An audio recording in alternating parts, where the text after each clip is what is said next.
The Emirates NBA Cup is here. You can win big getting in on the action at DraftKings Sportsbook, an official sports betting partner of the NBA. All 30 teams split into 6 groups every Tuesday and Friday, playing for the right to advance into a single elimination in-season tournament, culminating in the NBA Cup Championship in Las Vegas. First time, here's something special for you. New DraftKings customers bet $5 to get $150 in bonus bets if your bet wins. Score big with DraftKings Sportsbook. Every point counts. Download the DraftKings Sportsbook app. Use code MONEYMOVES. That's code MONEYMOVE for new customers to get $150 in bonus bet if your bet wins when you bet just $5. Only on DraftKings. The crown is yours.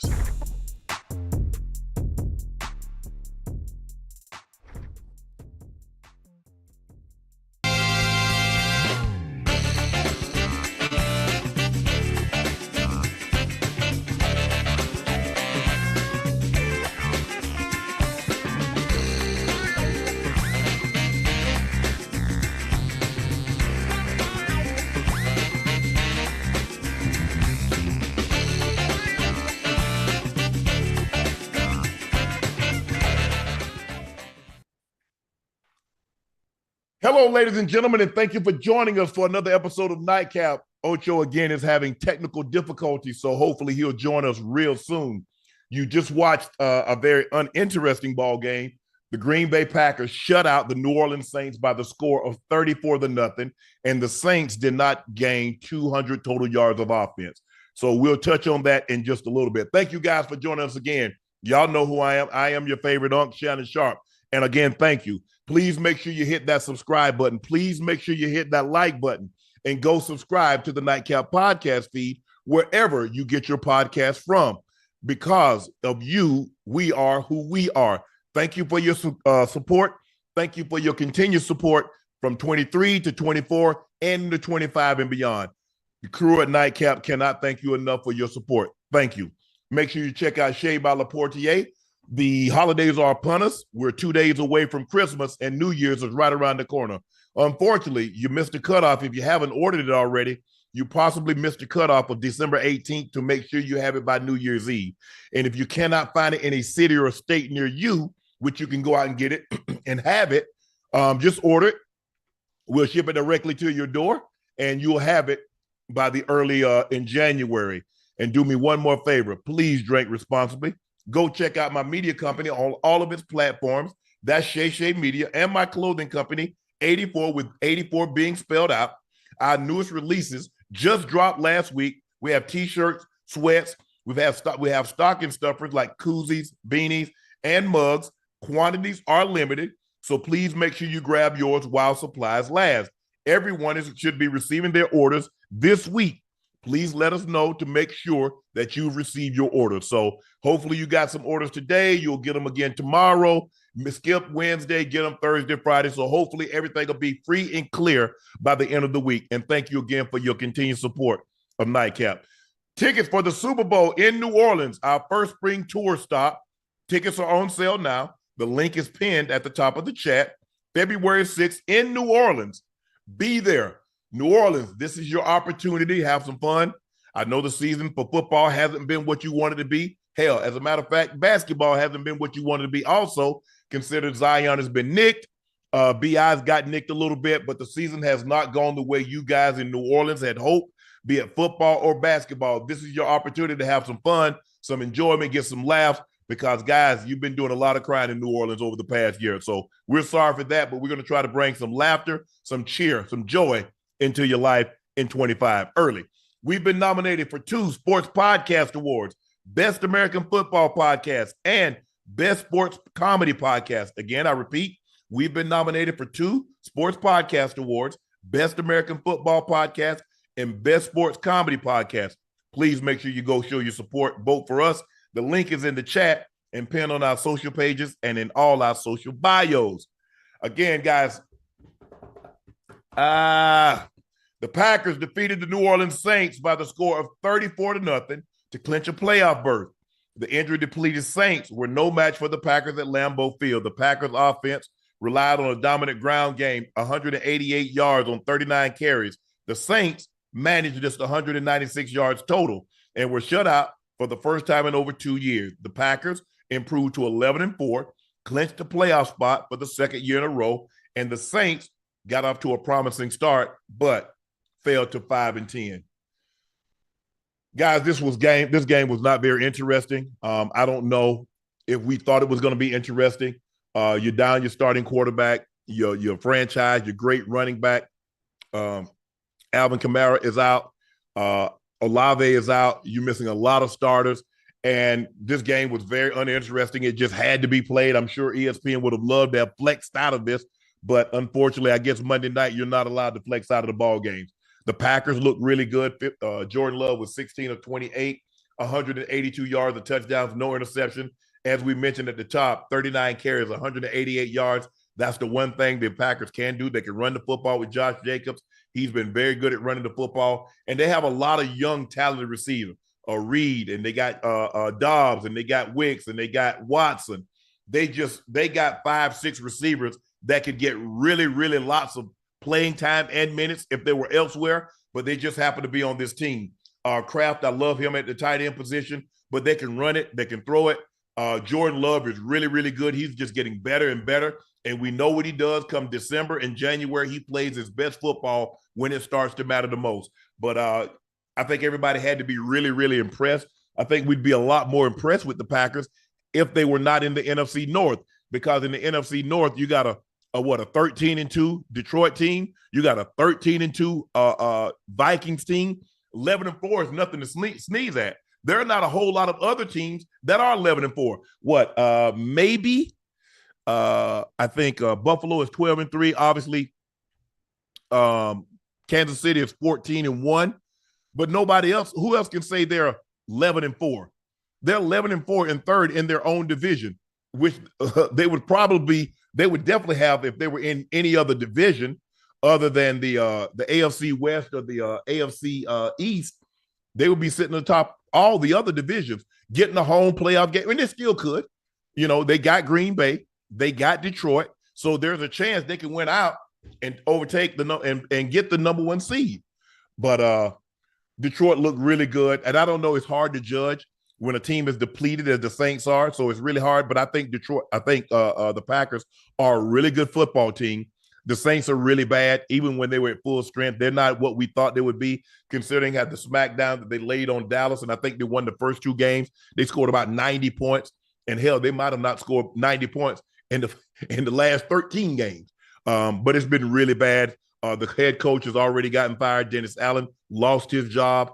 They have an interim in there, but nothing is nothing, and they're probably over the cap. So it's going to be very, very interesting. I think it might be time for New Orleans to go into what we call a rebuild, because they're not very good. There's a chance we can see what they're going to do with Alvin Kamara. I think they re-signed him. Didn't they re-sign him during the season?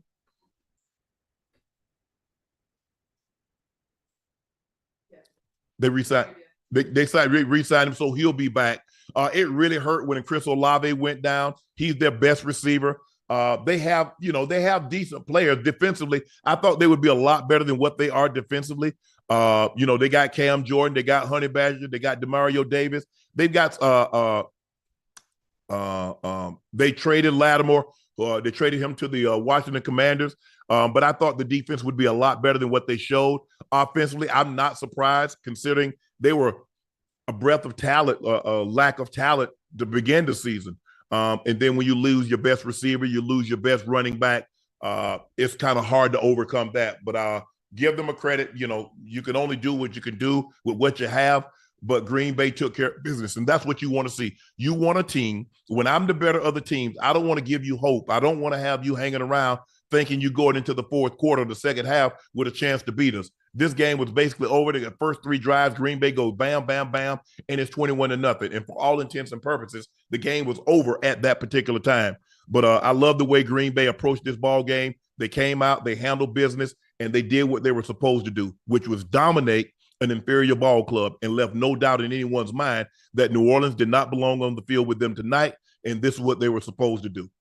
So, but that was hard. That was tough on the eyes. That back in the day when I was growing up, when people didn't call you ugly, they said, "Ooh, that child hard on the eyes," which meant the same thing. So this game tonight was really hard on the eyes. So hopefully you guys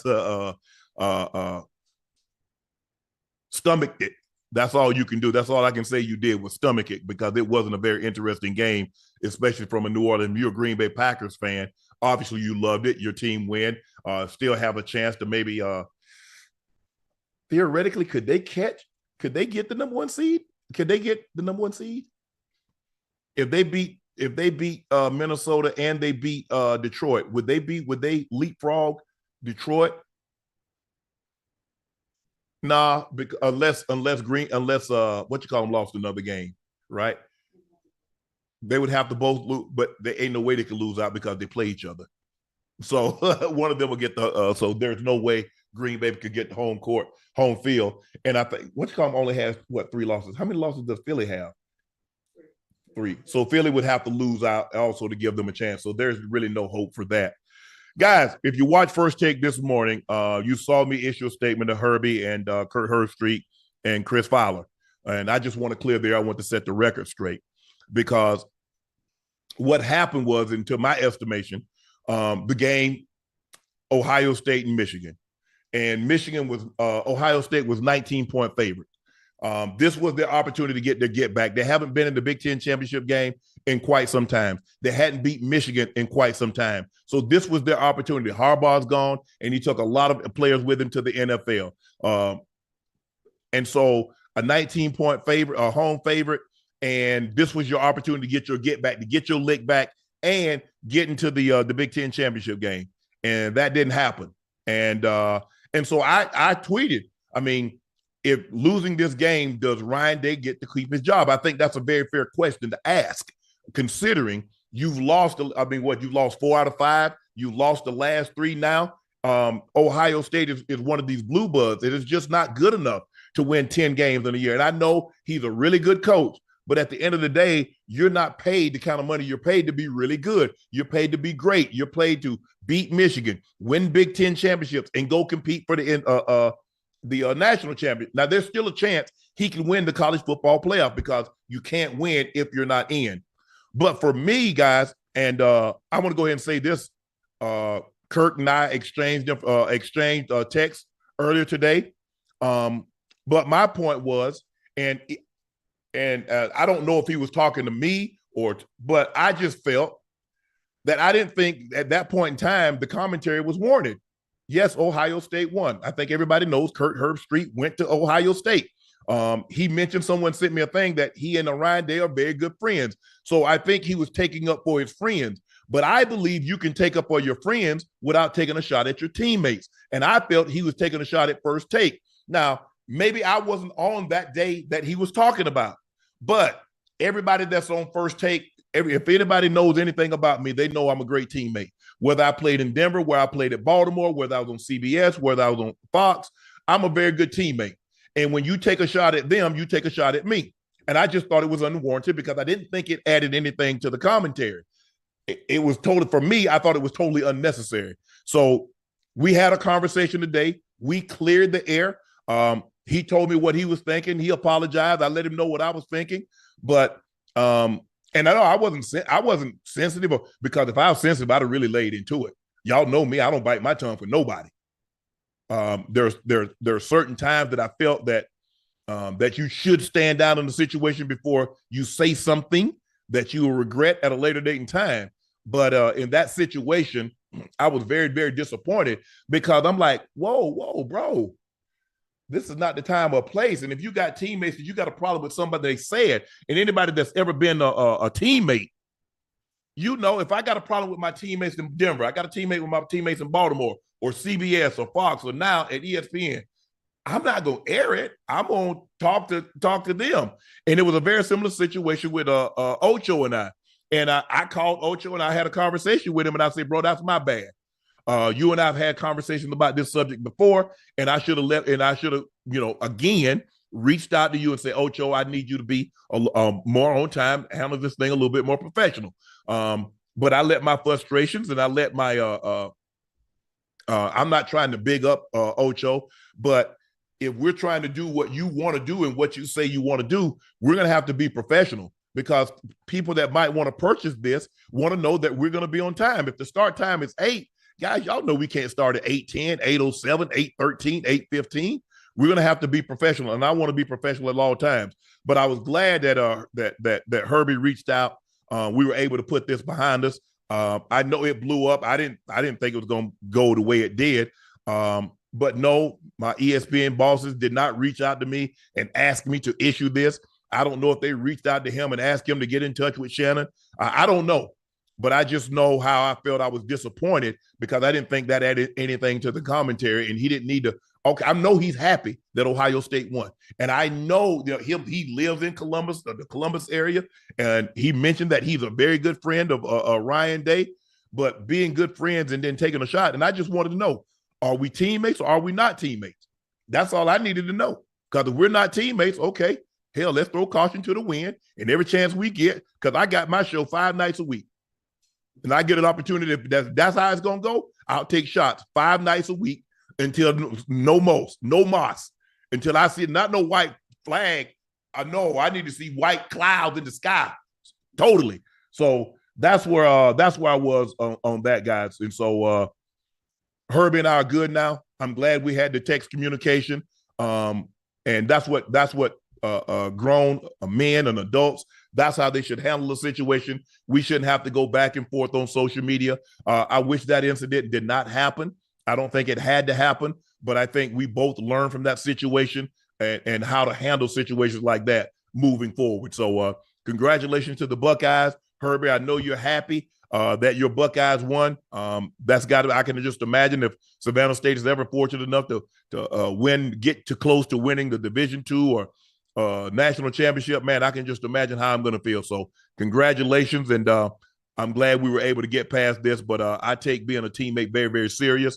That's what it means to be a part of a team, is that you don't let nobody from the outside take a shot. And so even though we're in the same family, I value team more than I do family. So that's where I am on that. But like I said, I was glad we were able to get that and we moved on. Eagles DB CJ Gardner Johnson went live on Instagram in the middle of the game after getting ejected. Man, F them refs. Boy, the NFL gonna get this man a fine so big. Lord have mercy. They might take that man whole check. Yeah, he ain't getting paid. That game check that he was gonna get for this game that he played against Washington, he ain't gonna get that, y'all. He ain't gonna get that. He ain't gonna get it. I'm sorry.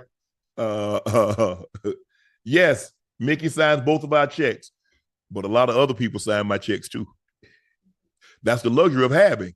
Then you have your own digital platform. People are very respective. I respect Disney. I understand them. I understand I have bosses but they understand, and they knew that. They one of the things that when I talked to Bob Iger, I sit down and had a conversation with him and had lunch with him. When I sit down and talked to Jimmy Pitaro, I talked to Burke Magnus, I talked to Dave Roberts extensively. The one thing that everybody said that they've done their research and talked to people at CBS and talked to people at Fox, he's a damn good teammate. Go back and ask anybody that played with me at the Broncos or played with me at the Ravens, played with me at Savannah State. I'm a damn good teammate. We family now, bro. And so that's where we are on that. But CJ, bro, you know you can't do this, bro.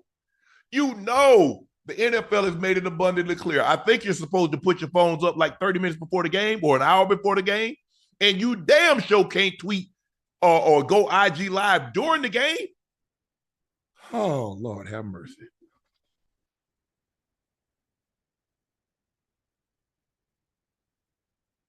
Oh, man, I just don't know. I just don't know what he got. And I don't know what he hoped to accomplish. Yes, okay, you felt the referees made a bad call, but bro, this ain't the way to handle it. Don't get the NFL that free. Don't give them that money back. They're gonna be, just think about what you could have done with your game check. They might not take the whole check, but they're gonna take a big chunk of it. Think about what you could have done. You could have your mom, your dad, your wife. I don't know if you're married, bro. I'm just speaking. But I'm saying, come on, man, don't give them no money back. NFL get enough. They got enough money. They don't need to get none of yours back. But I know sometimes when emotions are high, logic is low. But you know this is an absolute no-no. Not during the game, not IG Live, not tweeting, not anything. Guys, we just need to be smarter. Let's hold on to our money. I'm not your dad. but I'm just trying to help you keep some of your money. And you know, having played the game, one of the OGs of the game, man, just be smart. Love the way you play. I love the physicality in which you play with. You're one of the leaders of that defense, and I love the way you play. I love the passion in which you play with. I can tell the game of football is serious to you, and I love that about you. But we got to be smart. Let's be smart with this, bro. Jerry gushes on Mike McCarthy after the Cowboys win. This will be a very interesting question. Hopefully, Ocho can get connected real soon. Is Mike McCarthy's job safe? I've never seen a team seem to be so happy with winning. What are they, 7-9? They're 7-8 now? I've never seen a team so happy to win 7 games. This is the Dallas Cowboys, a team that had Super Bowl aspirations, had playoff aspirations, a deep playoff run, considering the last 3 years they've won 12 games. They've been 12-5 the last 3 years. Now, all of a sudden, they're celebrating. To be 7-8? And all of a sudden, I guess, Mike McCarthy is back in Jerry's good graces. He told me he was surprised. He was glad the way he got them guys to play. I thought that's what the head coach job was supposed to be. I thought that's what he was supposed to do. I thought he was supposed to get the guys to play hard every single game. I thought, guys, you're collecting a check. I thought you're supposed to play hard and show up every game. But I guess not in Dallas. I mean, if you're out of the playoff, you're supposed to not play hard, and the coach's job is to get you to play hard and to earn your check. That's just me. I guess we just looking. I guess we just looking at it. We look at it through different lenses. It's going to be very interesting. Do I think Jerry's going to bring Mike McCarthy back? I do, because he loves the power. He doesn't want to give up any control. And I think we all can say this, that Mike McCarthy is head coach in title only. Jerry still does everything. Jerry does all the speaking. Jerry lets you know who's playing, who's signing. He doesn't have McCarthy doesn't have any say over the final 53. He doesn't have anything in free agency. He doesn't have. So Jerry likes that. Nobody that's going to challenge him for his opinion on things. I mean, Jerry gets to go unchecked, and I get it. He's the owner, but I don't think he does his coaches any service by emasculating them, by letting the players know that he's in charge and not the coach. And I'm just a firm believer that the teams that I've been a part that's been successful, and I've had a little success in the NFL, is that you have one voice, you have one sound.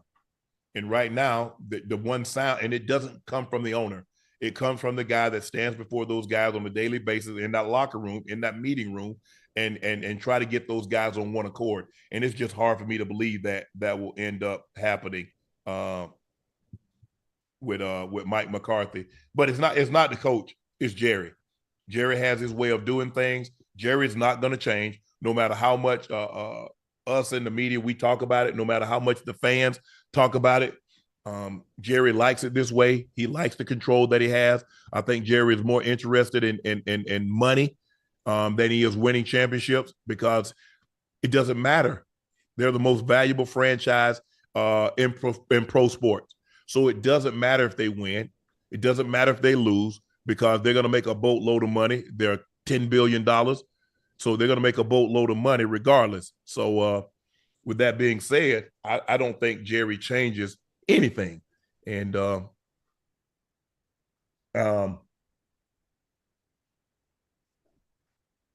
moving forward. But we'll see. We'll see what happens. I mean, it sure sounded like Jerry wanted to keep Mike McCarthy, but things can change. I don't know. Maybe if they crash out these last 2 games, maybe Jerry changes his mind. Maybe, hey, they win these last 2 games, Jerry might give them a 3 or 4 year contract extension. It's going to be very, very interesting what happens with Mike McCarthy and the Dallas Cowboys when these final 2 games wraps up. It's going to be very, very interesting. I'm interested to see. I think all of you guys will be interested to see. I think you kind of guys know where this thing is headed. So it's going to be very, very interesting to see how this Cowboys and Mike McCarthy and Jerry Jones plays out. They've had a very, very disappointing season. I think everybody can attest that. I'm nobody surprised by that. this is not what we expected from the Cowboys. We thought this year they were going to make no, I didn't think that, but a lot of people thought they were going to make a deep playoff run because every year you hear this is the most talented team. I don't think they're that talented. I think CD is a phenomenal wide receiver. They need a running back. Didell has played better over the last 6 weeks of the season. Offensive line needs some improvements. Diggs is good, but he's nicked again. It's going to be interesting to see how he comes back. They have some players, but I think they need to improve on the offensive line, defensive line, get better in that interior, but we'll see. Is Ocho good? Ocho, can you hear me? Yes, sir, I can hear you. Yeah, we were talking about Jerry gushing over Mike McCarthy after the win.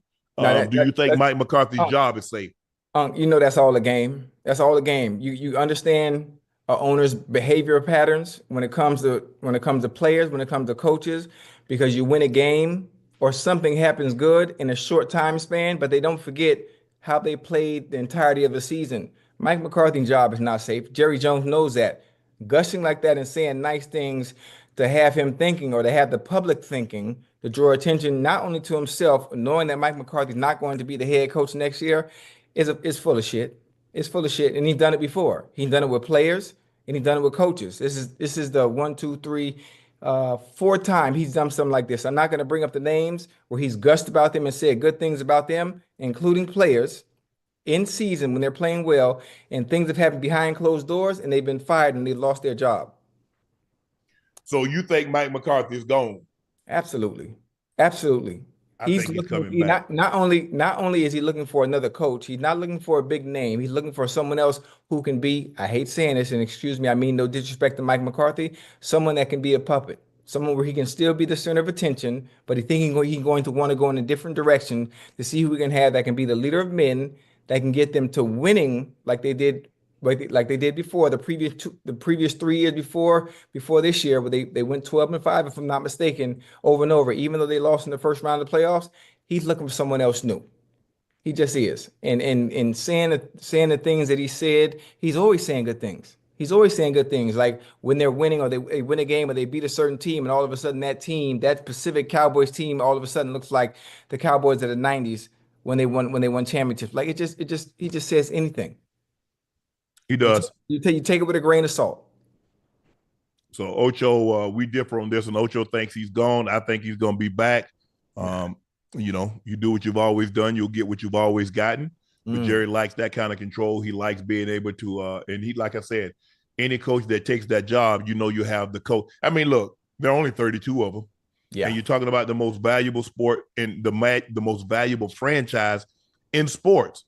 And you'd be the head coach of said team, but you're only head coach in title. You don't really have a whole lot of say.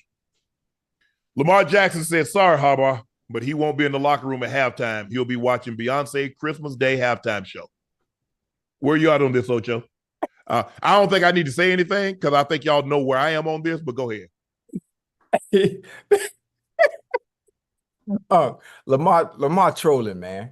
He's not serious. He's not for real. He definitely not for real. Now, if you know Lamar, if you know his DNA, you understand his makeup and who he actually is. Beyonce is one of the greatest performers of not just this generation, of all time. If she performing at halftime, you know what? 98% of players, people are going to watch that game, but understand the importance of the game. Lamar not going to be watching no goddamn halftime show again. But listen, because it's Beyonce, I understand what he's doing, ruffling the little feathers, telling coach that he would be out there watching the halftime show as opposed to getting ready for the second half and making the adjustments necessary to go out there and compete in the second half. It is all trolling, especially knowing Lamar. That's a good one because we don't see this from him enough. We don't see him show his personality or be funny or do things outside of the game of football in this type of manner. And I think it's a good thing. It's a good thing that he's opening up a little bit more. Yeah. The thing is that, the halftime show for the fans in attendance and the people watching. Yeah. You get to go to the game. And that's what you have to when you go to the Super Bowl, Ocho, we understood. Mike told us look here, the Super Bowl is for the fans. Yeah. The game is for us. All the festivities, that's for all the people that's coming in. Right. Now, you win the championship. Now you get an opportunity to partake that night after the game. and then for the rest of your life, you get to party like a rock star. Right.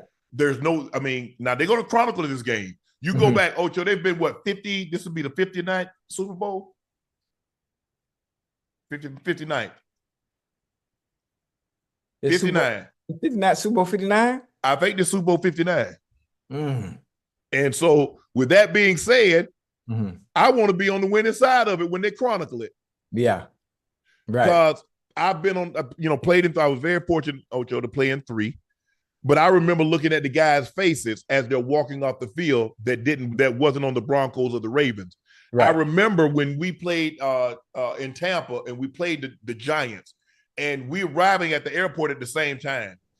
We celebrating like it's Mardi Gras. Right. They looking like they going to a funeral. No, it's real talk. I mean, it was sad, and I can just imagine. Now, look, I don't want that feeling. I mean, just think about Ocho. You lose a regular season game. Man, you lose a regular season game. You lose a playoff game. Don't nobody know who lost in Super Bowl 27, who the playoff teams, and who lost. Right. You know who won Super Bowl 27. And you want to be on the winning side, because when you come back and have that reunion, now they have reunions sometimes for teams that didn't win the Super Bowl. Right.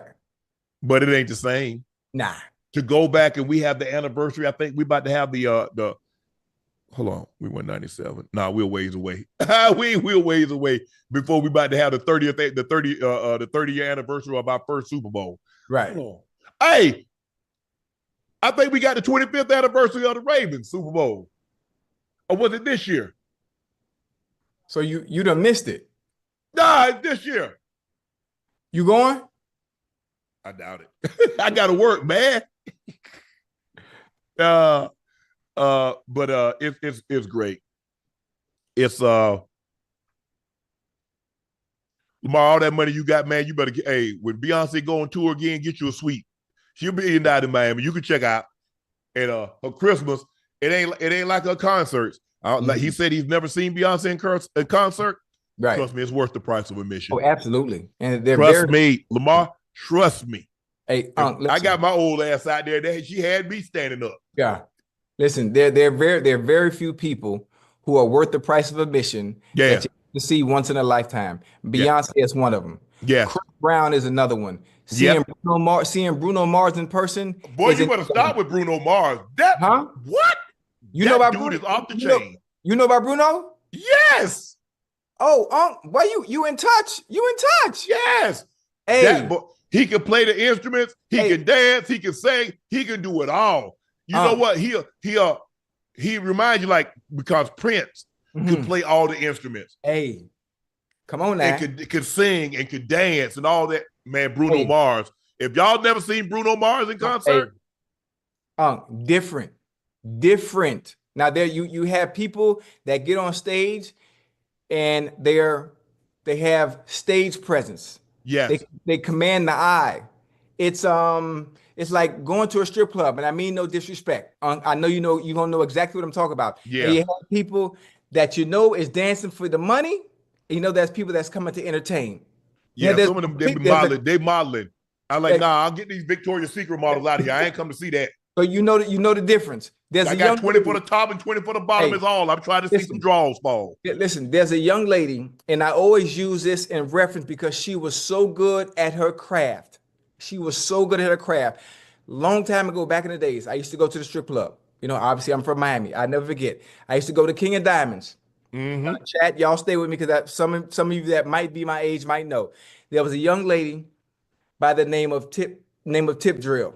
I don't know if you might have heard about. I don't know. No, I ain't heard of her. When she goes on the stage, if you went to the strip club and all you did was you went in there strictly for the wings and just to get something to eat, it doesn't matter when she hit the stage. If you had $2 in your goddamn pocket, that $2 is going on that stage because it's a performance. She didn't come to dance. Yeah. She didn't come to it was entertainment at its finest when it comes to doing your respective craft. Yeah. That's what I call being an exotic dancer. It was a performance. She didn't just show up to work and say, damn it, you know what, I don't want to be here today. I'm talking about it was like a goddamn routine. She on the floor, she on the pole. Next time you look up, she on the motherfucking ceiling. Yeah. I'm like, man, what the? take everything I got in my pocket right now because you done earned it. Hey, Ocho, man, they had this girl one time. She could pick up a dollar. She could pick up a dollar bill and spit quarters out. Give you change for it. I just said, hey. I said, oh, Lord have mercy. I said, hey, I'm glad I only went in there with $2,500. Because if I'd have went in there with anything more, she'd have got it all. She'd have got the kids' college fund. But hey, I'd have had to call the Broncos and say, look here, I need an advance on next year's salary. Man, hey. Hey, how much you went in there with? How much? Hey, I went there with $2,500. And the only thing I had left, the tip valet. I kept $25 to tip valet. That's all I had. Hey, man, look at hey, y'all think I'm not, hey, y'all laughing, chat, but I'm telling you, man. Well, you had me thinking you were finna say $25, man. You just said $2,500, man. I went there with $2,500, left out of there with $25 tip to valet.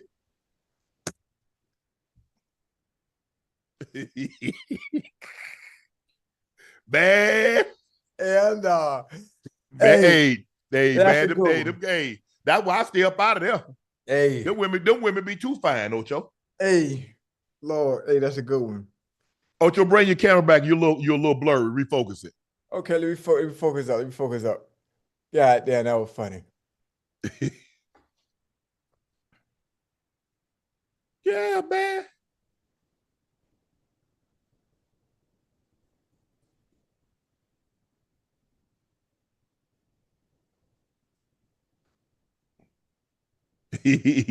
Man, hey, I got a couple of dollars out your boy. I ain't been in, I went in there this summer one time, but I don't go like I used to. But you had to see. I mean, when you hear about it, Ocho, and you hear about it in college, back then they call them Shake Booty Club. They call them Shake Booty because the girl was shaking. You know what I'm saying? I was like, man, if I ever get an opportunity. And I remember the first time, hey, man, we going to the first one I went to was Mile High. There was Mile High in Denver. There's one called Mile High Saloon.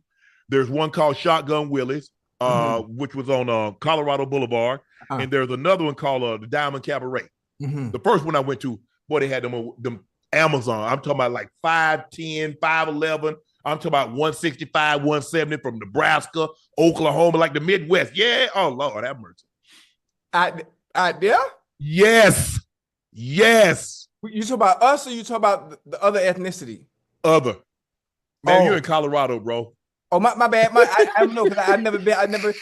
So yeah. I mean, they was like that though.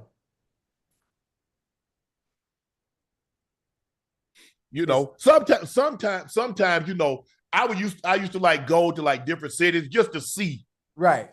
What the talent looked like. Right. I mean, Wiz, I had Wiz on last couple of weeks ago, and he said Houston got the best exotic dancers. That's what Wiz say. But again, now no disrespect. I don't go to Houston often. You and I said there will never be a time where we would move to Houston. But when I think about Houston, I never hear the stories about individuals that are just, wow, she wowed me. You got to go see her because she's going to take all your money. Right. You're going to willingly give her all your money. I haven't heard a story about someone like Tip Drill where people are flying out of town. They're coming from out of town just to see this individual not dance, not strip, perform. You walk inside, you go to the DJ, you ask the guy who's whoever the guy, I don't know what you call the guy that's on the mic. DJ. The DJ who talked throughout the entirety of the night. Yeah. Let me see the list of girls. When is Tip Drill going on? That's all that mattered. Yeah. That's all that mattered because you understood what you was going to get. Yeah. Entertainment and whatever you had in your pocket, you getting your money's worth plus some. Yeah, but it's hard for me to say Houston ain't got them when you know the level of talent that they got that's just walking around. See, so everybody look good though, Unc. They get money and they getting tipped based off of looks. That's what I'm talking about. I ain't got to do much. At some point in time, Ocho, I'm in there. I'm looking for booty, not beauty. Get on down, get scrub the ground with it. Man, don't play with. Oh, hey, man, look here. Hey, if I'm walking in the mall, if I'm in a restaurant, I'm at happy hour, I'm looking for beauty, not booty. But if I'm in the strip club, come on with it now. Yeah. Keep on tipping and sipping. Now, maybe I need to have another drink or so make it look better than what it. Refocus it. Okay. Yeah. Yeah, man. I mean, just for better context, man, and this is back in the days. This is King of Diamonds. Obviously, I was a young pup. I didn't go out much, obviously, here in Miami.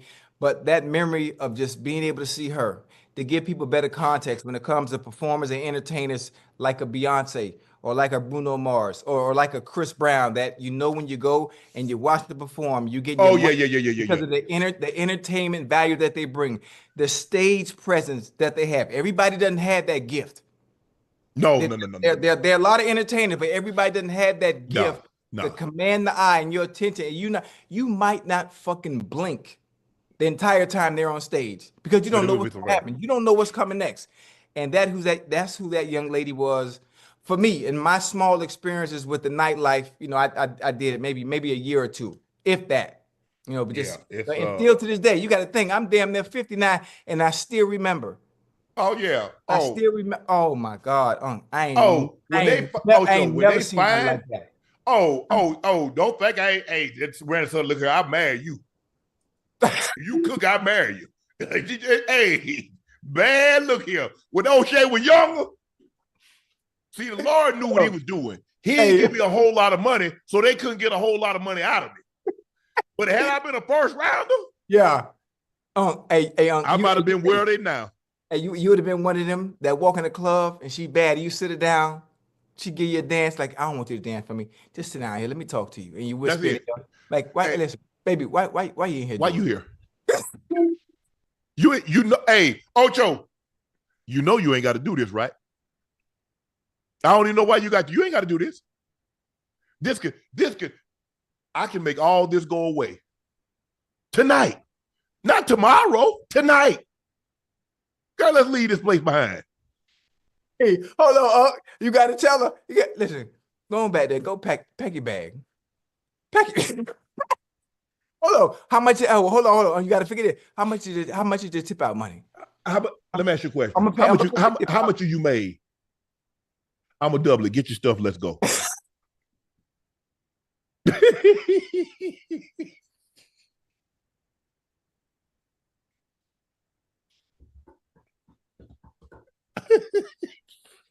Man, please. Hell no.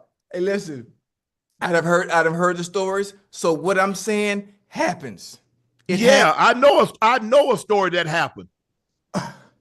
Right. I had a homegirl dancing. Dude came in there and said, "Why you doing this?" Took up out of there. He said, "Why you?" And did. And she got 26 carats on her finger. Ooh. Yes. She must have been bad, boy. Hey. She my homegirl, so I ain't never looked at her like that. Right. Hey. Josh Allen on fighting for an unlikely 1 seed, saving things for the playoffs. As an offense, is how much are you willing to show? Are we wanting to go to extreme and show everything in our arsenal? There's a line that you've got to toe. But we try to win games. Yeah. You always gonna have a couple of plays that you save for the postseason. Yes. But bro, you got 200 plays. Now, granted, teams that break you down. Right. Now, here's the thing about, because guess what, Ocho? Coaches have already started potential teams that we could face. So they've already started breaking them down. Yes, sir. A lot of times, maybe fans at home, let me give you some insight. I know you think once the playoff starts, that's when they start. No. We start 2 weeks in advance of breaking. Coaches are breaking everything down. We couldn't possibly see them in the first round. They start taking them down. They feed the computer, and the computer starts spitting it out. This is what they do on first down. This is what they do on 1st and 10. This is what they do on 1st and 5. This is what they do on 2nd and 10, 2nd and 5, 2nd and 1 to 3, 3rd and long, 3rd and 1 to 3, 3rd and 5 to 7. Okay, this is what they do on this area of the field, backed up. This is what they do in the red zone. This is what they do at midfield. This is what they do at plus 50. This is what they do out of this personnel. This is what they do out of that person. Bro, that thing is extensive. So that's what I say coaches, I don't know about anybody call. I can just talk to the coaches and the Broncos. When we was at our heyday, 96 to 98, the coaches were spending 100 hours a week at the facility. Now, I don't know what 7 times 24. How much time is that? That's 8, 2. So carry the 2, 14. That's 148 hours. There's only 148 hours in the week, right?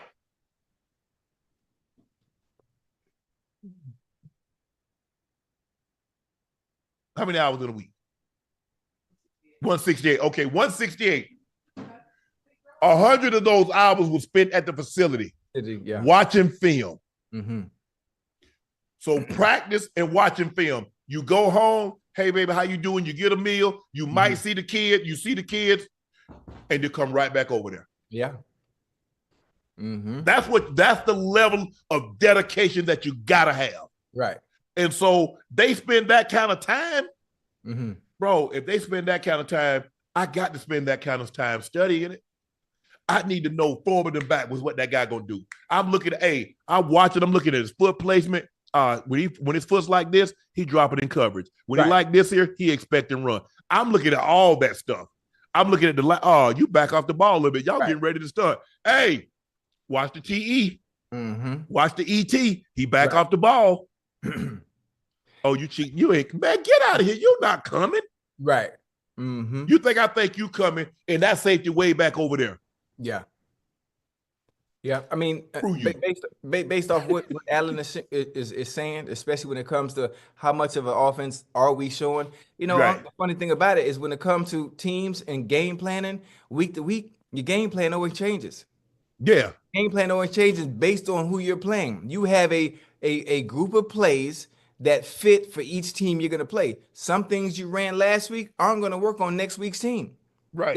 That just goes without saying. Now, most of the stuff you do run, your tendencies never change. Right. Plays you run never change. But the scheme and formation in which you run them, now that does. Yes. It's the same plays over and over with a wrinkle or two here and special plays for certain superstar players to get them the ball and to get them in a group and to get them going.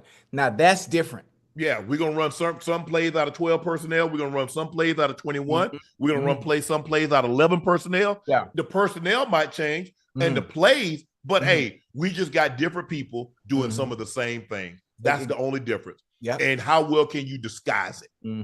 And like our tendencies, like when I caught that ball against Pittsburgh, Ocho, we hadn't run 324 all pivot. But actually, it was 323 all pivot. We hadn't run that play in 12 weeks.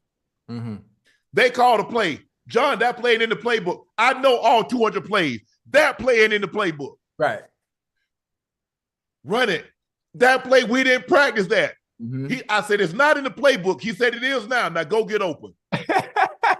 Bro, it's 3rd and 6. Yeah. We don't get that first down. Pittsburgh had gained all the momentum because we jump out to a big lead. They got the momentum. Right. Man said, go get open. Okay, we ran this play in week 5, week 6. Let's go do it. And we get the hardest coverage. We get 2-man. Ooh. So you already got somebody. So you already got somebody sitting up underneath you as soon as you come off the line anyway. Check this out how they played the 2-man. When the safety split, the linebacker looked, I think it was Jason Gilden, looked like he was going to blitz. He dropped right up under the pivot route. Right.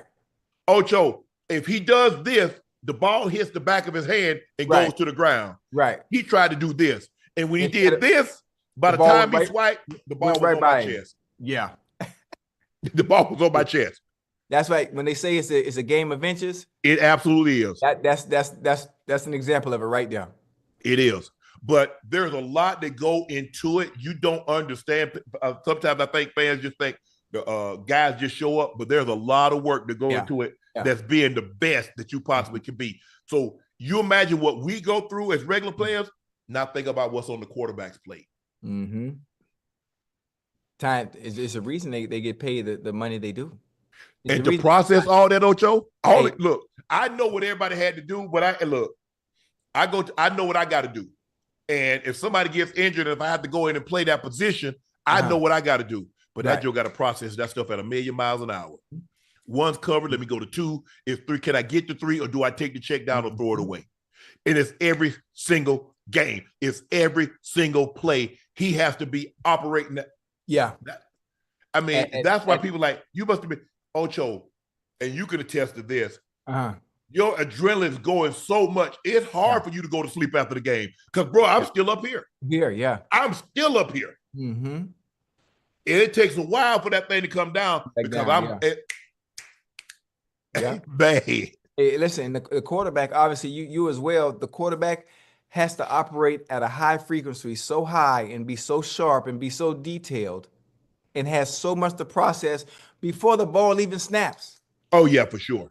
You're calling out your mic, the line's making their adjustments, you reading the defense, you're looking at the disguise, then you're trying to remember, well, if they do this, if they run this, if they play two, if they play two man, if it's cover three, if it's cover four, you got to know where the ball. Every time you run an offensive play, there is always one person going to be open. Yes. How fast can you process that before the snap of the ball? And if they make adjustments when you snap the ball, how fast can you reprocess, understanding what they're doing and what they're taking away and where you got to go with that goddamn ball? And you got to do it in 2 seconds.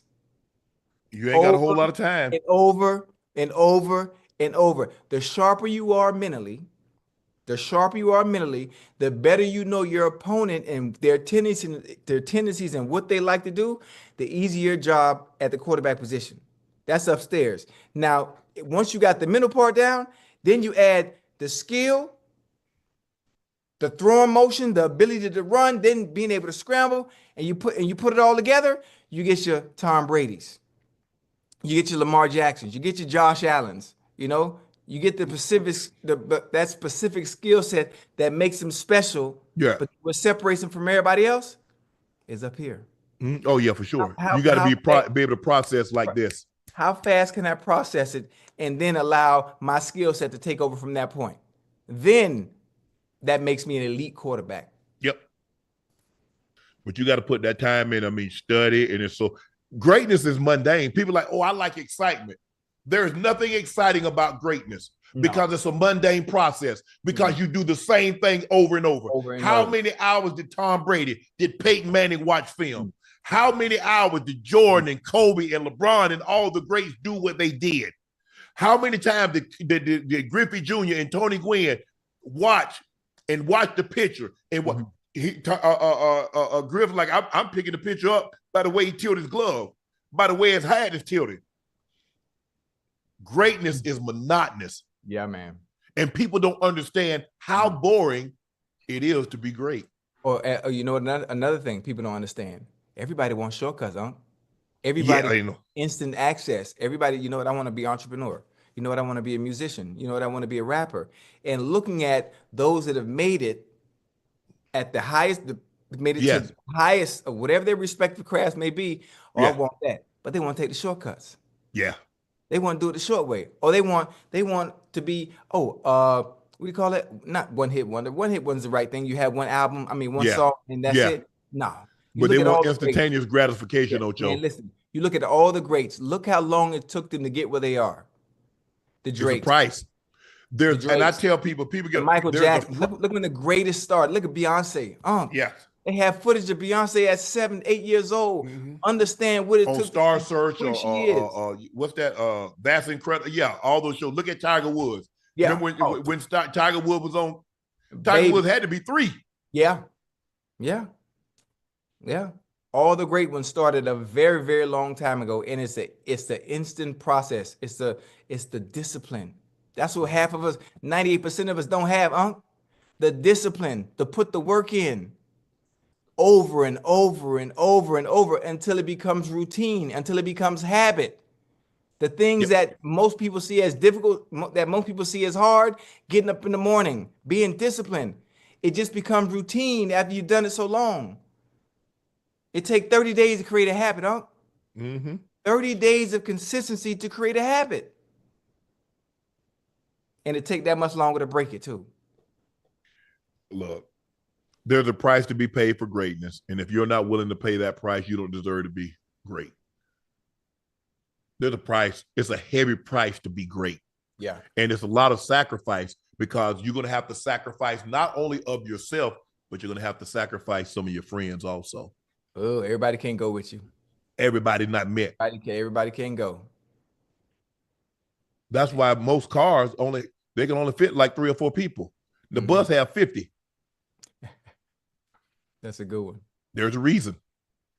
You have to understand that. Man, all your homeboys and everybody can't go. Everybody's not meant to go. Because all it's going to do is slow you down from getting to the top.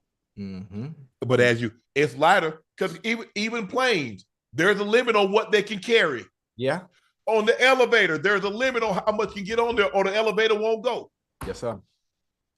But somehow you think you can take everybody that you know to the top. Shh, man, please. But you're going to look up, you ain't going to have nothing left. You're going to be right there with them. You're like, man, I was supposed to be up there. And you look down, you right where you started. Did it? Ocho, less than a week after The Athletic published a story detailing the dysfunction within the New York Jets organization, Aaron Rodgers used his latest appearance on the Pat McAfee show to address leaks to journalists. There are some interesting things that go on in every organization. Some that would like to be left uncovered, but it seems like there are those that don't always get left uncovered. They get covered.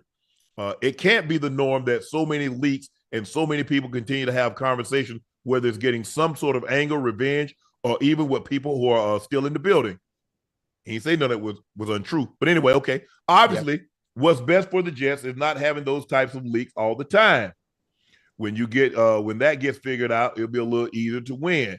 That doesn't have a direct impact on players on the field, but it does have an impact on the culture and the chemistry and overall energy of the building. That's what needs to get better. I love how you talk about the culture and the energy when that wasn't an issue with the mandatory minicamp. Yeah. That wasn't it. He didn't concern himself about culture.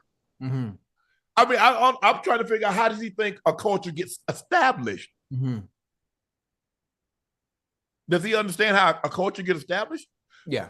Tom Brady was not missing minicamps in order for the Patriot way, which was the Brady way. But if the Patriots, it's a team, because it's the Patriots that started coming out at the Super Bowl introduction as a team. Now everybody comes out as a team, because prior to that, they brought the offense out or they brought the defense out. The Patriots came out as a team. But Tom Brady was the foundation piece. Okay? How can Tom Brady show up to mandatory minicamp or OTAs and somebody else not be there? How does Peyton Manning, how does Ray Lewis, how do these guys show up? The great thing about a leader, and that's what I tell young people today, you can never ask more than you're willing to give. You can't ask somebody to do something that you're not willing to do your damn self. Right. So how do I tell guys, we need to show up. Guys, we need to be here. Let's spend a little extra meeting time. Guys gonna look at you, hold on, bro. You remember that mandatory minicamp we had? Guys will look at you sideways. Yeah. You can't ask more than you're willing to give. Hey, do you think he's lost the respect of his players, the respect of his teammates? You know, you think about how we view Aaron Rodgers on the outside. I'm curious of how the players in the locker room view him. Obviously, I've never played with anyone like that has some of the issues that he does have, says some of the things that he does say, misses some of the important things when it comes to the game of football. I've never been on a team with someone like that, so I'm curious how today's players, this era of type of no nonsense, do it your way, the kind of culture we have now, and the type of individuals we have in today's game, the young era, as I call it. I wonder how they view him as teammates. Me from a distance? Curious, yeah. Basing it on my experience, I look at Aaron Rodgers as an influence in the locker room, not a leader in the locker room. They're two different things. Well, when you say influence, now influence in what way? He has influence over people. The influence hasn't been good. Has the influence been good? Has the influence been bad? You tell me. It hasn't been. Listen, they say you might be teammates, but you're not here to be friends. You're here for one job. Yeah. And the job that he's there for ain't getting done. It's hard when you play that position, because you ask the guys you're asking, look at the teams that win and look at the leaders in the locker room. Look at Brady, look at Manning, Look at a Lewis. Look at those guys. Right. They win consistently. They win because they do things, and when they ask someone else to do it, it's not a problem because that guy knows this is exactly what Tom Brady's doing. This is exactly what Ray Lewis is doing. Right. This is exactly what Peyton Manning is doing. This is exactly what John Elway is doing. Now, I ask you to do something.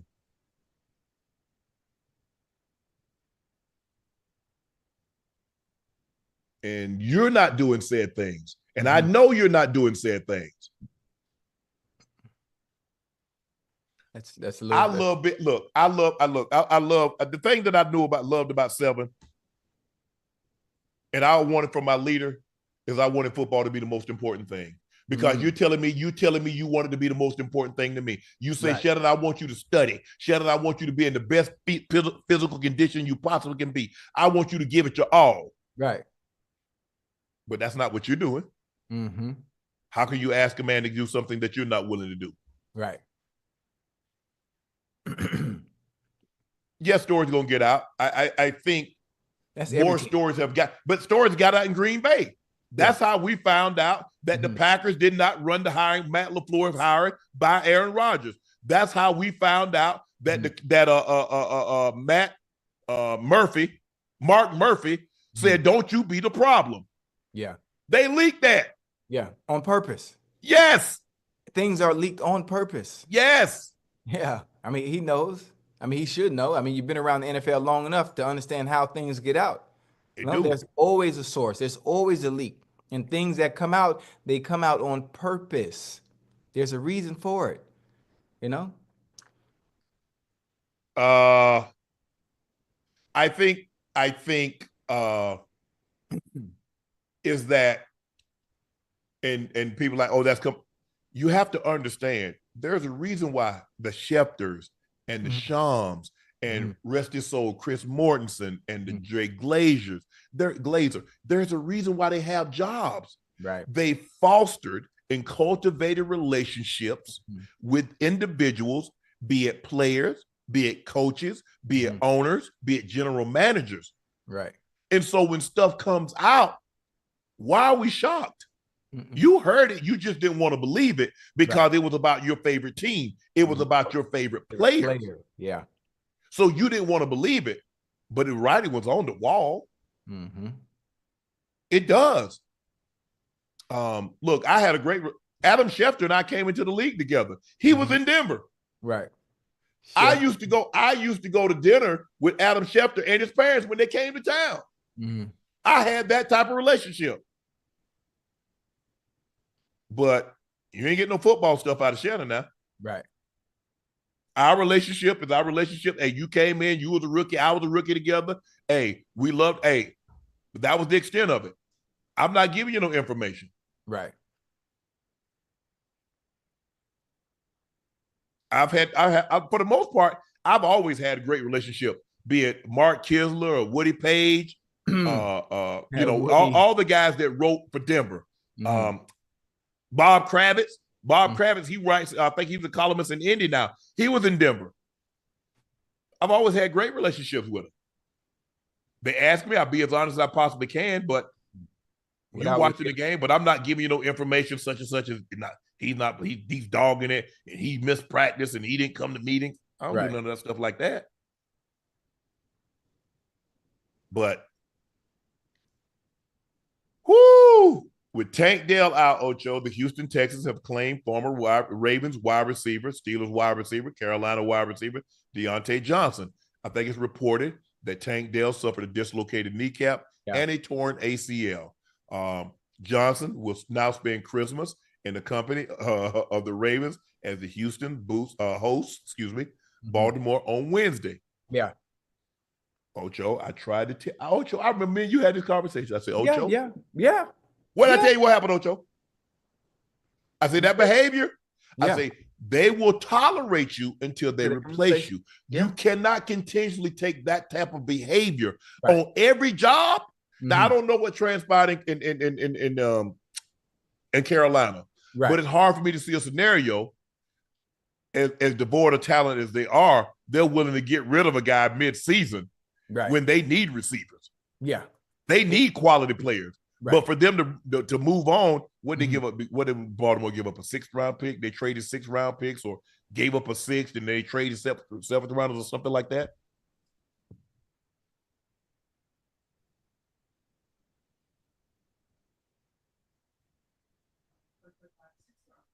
They gave up a 6th round pick. No, they acquired a 6th round pick. Give them a 5th? Okay. They acquired, so they gave up a 5th, but they'll get a 6th in return, and Dionte Johnson. I hope he learns. Yeah. He was in a great situation in Pittsburgh, and they moved on. The situation in Carolina, I can see that. You got a rookie quarterback. That's not the best situation, but you had a really good situation in Baltimore. Hopefully, this is this young man's last stop. Yeah. He plays well enough, and if it is his last stop, he plays well enough that he can go somewhere and find a home. But at some point in time, bro, you're the common denominator from teams moving on. Right. Yeah. What you got, Ocho? It's all about finding the right fit. It's all about finding the right fit, finding the right team, being in the right situation where they allow you to showcase your skill set. How can you be of value to me? Now you go to a Texans team where Tank Dell is out, and I think you're not going to be Tank Dell, but they can put you in situations where you can make some of the same plays that Tank Dell was making. Brother Johnson is a great route runner, very twitchy, fast. He can run routes. He can get in and out of his cuts. Great lateral movement. I think he can create a mismatch for the Texans the same way Tank Dell, if put in the right situation and given the right opportunities, he can help that offense tremendously and take some of that pressure off of Nico Collins having to do everything, having to be the focal point of the offense when it's time to pass the ball. So I think he's going to be okay. I think the offense suits him and his skill set and what he does very well. And it's very important and it's imperative whoever is calling the plays puts him in the right positions based on his strengths as a receiver. Not just plugging him in there just to plug him in there like they were doing with him in other places. Right. Ocho, you got to build up the trust. You just can't, bro, you're not D-Hop. You remember I told you, I said, Ocho, as D-Hop get more familiar with the offense, you don't get to go in there immediately thinking you're going to take over Zay Flowers and Bateman, and you're going to get Andrews, and you're going to get Likely. You're going to get bro, it's not going to happen like that. Excuse me, you're 5th. And you're going to get the 5th amount of targets. Right. And it's a different offense, too. It's a different offense. They even in today's pass happy era, they running the ball first. So the opportunities to you in the air are going to come far and few. That's just what it is. Now Houston, they're gonna throw that thing a little bit more now. Right. They're gonna sling it. Okay. Learn what you're supposed to be, where you're supposed to be. Learn the offense as best you can. Hey, the plays, I mean, you're gonna have to learn the plays. You're gonna have to make, in your system, okay? Because the way I learned the Ravens offense is like, this is a wall route. This is a basic cross. A Chevy is a corner route. This is what. So that's how I'm like, okay, when I heard that, okay, that's what that is. So I would write down, okay, what this called. What was this called in Denver's offense until I could equate it to like, okay, now it's second nature. I know it's a corner, it's a basic cross, it's a shallow cross, it's a wall route. So I wish him the best of luck because I want to see the young man. I want to see the young man do well. I know he's frustrated, feeling unwanted, but now you get to at the end of the day, you get to control your destiny. Go out there, work hard, and hey, make them cut you. Don't cut yourself. Yeah. I think he cut himself in Baltimore, Ocho. Yeah, definitely. He did. The Lions OC Ben Johnson reportedly intrigued by the Bears head coaching position. He should be, because that offense could be as explosive as Detroit's. You look at what they have offensively. Adunze, DJ Moore, Keenan Allen, Cole Kmet. Now, running back, obviously, you don't have a Montgomery and you don't have a Gibbs, but you got you can go in the draft and get a running back, and they're going to be running backs available. And you can scheme them up and get that. Get a couple of pieces on the offensive side, the offensive line. But offensively, Ocho, they got the skill position players to be really, really good. Very, very. I'm trying to think. I don't know if a job is going to be available that has better skill position. No. And the teams that do, those coaches are locked in. They ain't going nowhere. They definitely ain't going nowhere. But for Ben Johnson, for what he's able to do with the creativity that he has, that he's taken from Detroit and bring it to the Bears, can pay dividends for that young quarterback. Having someone like that can pay dividends for that young quarterback. I'm telling you, it can do more. It can't do more harm than it'll be more good than harm for that matter. Yes. Have a quarterback like that with that type of creativity from an offensive perspective. That damn that'd be good. I'm trying to think. Keenan, DJ Moore, Cole Kmet, Keenan Allen. Keenan Allen's back next year too, right? He's on a 1-year deal. Shit. Because remember, they wanted him to take a pay cut and with the Chargers, and he said, "No, I came off my best season. I ain't taking no pay cut." Okay, you got a Doomsday. Okay, you got DJ Moore who signed an extension. Yeah, Rome is on a rookie deal. You got Cole Kmet, quality tight end. Right. You need some offensive, a couple of offensive linemen. I'm sure some will be available. You're gonna have to play it, and you got plenty of money under the cap because you got a rookie quarterback. You got a rookie wide receiver. You need to get Keenan Allen back for sure. For sure. Because he's put together. I mean, you watched him on, maybe it's just Detroit, but you watched him against Detroit on Thanksgiving. You watched him on against Detroit. Yeah. He killed. I mean, I like Keenan's game. Nice. Former NFL QB Lou Young. Is that the comedian that got to be putting on the skits? Yeah, that Lou. You know Lou? Yeah. Lou spent his entire rookie signing bonus in one day. But Bradley Roby made sure he was good during the offseason. Was he in? Because Bradley got drafted by the Broncos. He was with the Broncos. Lou was with the Broncos? I didn't know that. Oh, okay. Goddamn Lou. Hey, Lou funny as hell, boy. No, I did not know that. I did not know that. Wait, so what happened there? He spent his entire signing bonus in one day. Bro, how much they give you? 25?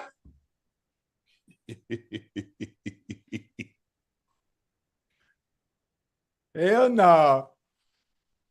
Hey, that's funny. Oh man, that's funny. Goddamn Lou. Listen, it happens. It happened to the best of them, you know? Yeah. You know, it goes fast. It goes fast. Sometimes you get a certain amount of money, and people always say what they would do. I'd be able to save this. I'd be able to do that. Well, if I had that much money, this is what I would do. No, you wouldn't. No, you wouldn't. No, you wouldn't, because the small amounts that you get now, you don't know what to do with. Thank you. So if you don't save your money, you don't save the money you got now. And it's, everybody's come back, well, hell, I don't make enough to goddamn save it. Anything I get, it got to go towards bills. Well, what you think gonna happen if you get more than enough where it can cover your bills and you got extra left over? No, because what you're gonna do, you're gonna get something to match the amount of money that you're making. You're gonna get a bigger home. You're gonna get nicer cars. You're gonna get jewelry. You're gonna get nicer clothes. The money that you have now is that you're spending because that's where you are. When you make more, you spend more. Right. It requires more. Especially today's time, the way everybody's house getting hit, you got to damn near have 24-hour security, Ocho. Yeah, man. Yep, most definitely. Yeah, 5,000. 5,000 ain't really no money, but hell, what the hell you buy? Shoot, wait, listen, you could listen, Luke in Denver, he went to what you call it? With the Wild Horse? What's the name of it? Who, Thunder? No, I'm talking about what's the name of the strip club now? Oh, you talking about they got Mile High Saloon, they got Shotgun Willie's, and they got Diamond Cabaret. He might have went to Diamond Cabaret or Shotgun Willie's, and that fire was gone. And they used to, I don't know if they still got it. They had this place over there that you put the money in and the Right. curtains come back, and the women be doing stuff in there. Whoa, whoa, whoa. Wait a minute. Now I'm intrigued. But what is this? I'm trying to think. What was the name of that? Anybody from Denver? What's the name of that place? I don't know the name, but I'm trying to think of the. Man, it's been. Ooh. But what you do, they got a little peekaboo play. Don't touch nothing. Don't touch a thing. As a matter of fact, keep your hands in your pocket. Right. Because I'm just saying, it's real sticky in there. That's all I'm going to say. It's real sticky in there. That's all I'm going to say, Ocho.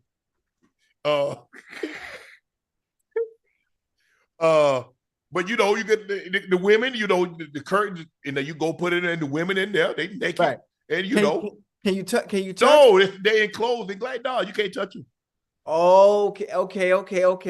That's like some of the stuff I be seeing in the movies. Yeah. So those places are real. Yeah.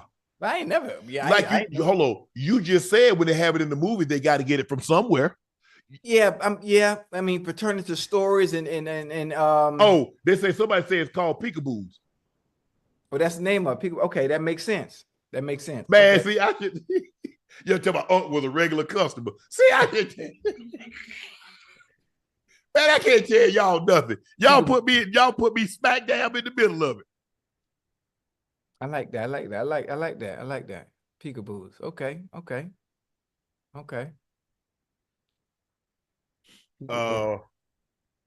Ocho, Bert the crocodile in Crocodile Dundee dies at the age of more than 90 years of age. What's your favorite animal in a movie? Oh, that's easy for anybody that knows me. I mean, this is common sense. Free Willy. Willy. My love for orcas. I'm enthusiastic when it comes to killer whales. About knowing about them. Yeah, that's my favorite. I'm tattooed from the ankle all the way to my hip. My entire leg is covered in killer whales. That and Free Willy. Man, ain't nobody gonna be able to see that. See who? What? Unless they got that killer whale in red ink. Nah, it's in regular ink, black and white. I sat through four different sessions. Ocho. Yeah. Ain't nobody gonna be able to see that on your leg. You can see it. I rarely wear shorts though, because I didn't do most people when they get tattoos they just stop you stop wearing a shirt. You always go everywhere with your shirt off. I don't do that. I got it for me because of my love and passion for the killer whale. And listen, I can sit here and talk about killer whales all day. So my favorite animal obviously is the killer whale, and Free Willy. That was a sad movie for me, man. Well, Shamu is the most famous killer whale. I just want you to know. No, actually, Lolita. Shamu, because the San Diego Zoo was built on Shamu. Go look it up. Well, the Miami Seaquarium was built on Lolita. Man, ain't nobody know about Lolita. Yeah, she just passed away. I wonder what happened to Shamu. I know Shamu gone. Passed away. Ash go Google it. Yeah, once they're in captivity, they can't be released back into the wild because all their instinctive traits, they're gone. They've been hand fed. They can't hunt. They can't kill. The chances of finding their pod again, hell, that's they ain't gonna never find that pod again, and then a new pod ain't gonna accept them. If they do find exactly, will they accept them after all this time? Yeah, no. Man, I like hold on, who did I like? I like Mr. Ed. He wasn't no movie. Ed was talking. The horse? Yeah, okay. Yeah. I like Gus. You remember Gus kicked the field goals? Gus. Gus, the Disney movie. Gus was kicking field goal. Gus kicked a 98-yard field goal to win the game. Yeah, I don't know what that is, there, boy. I'm trying to think. I mean, obviously, Old Yeller, Ren 1010. Oh, Ren 1010. Yeah. Good one.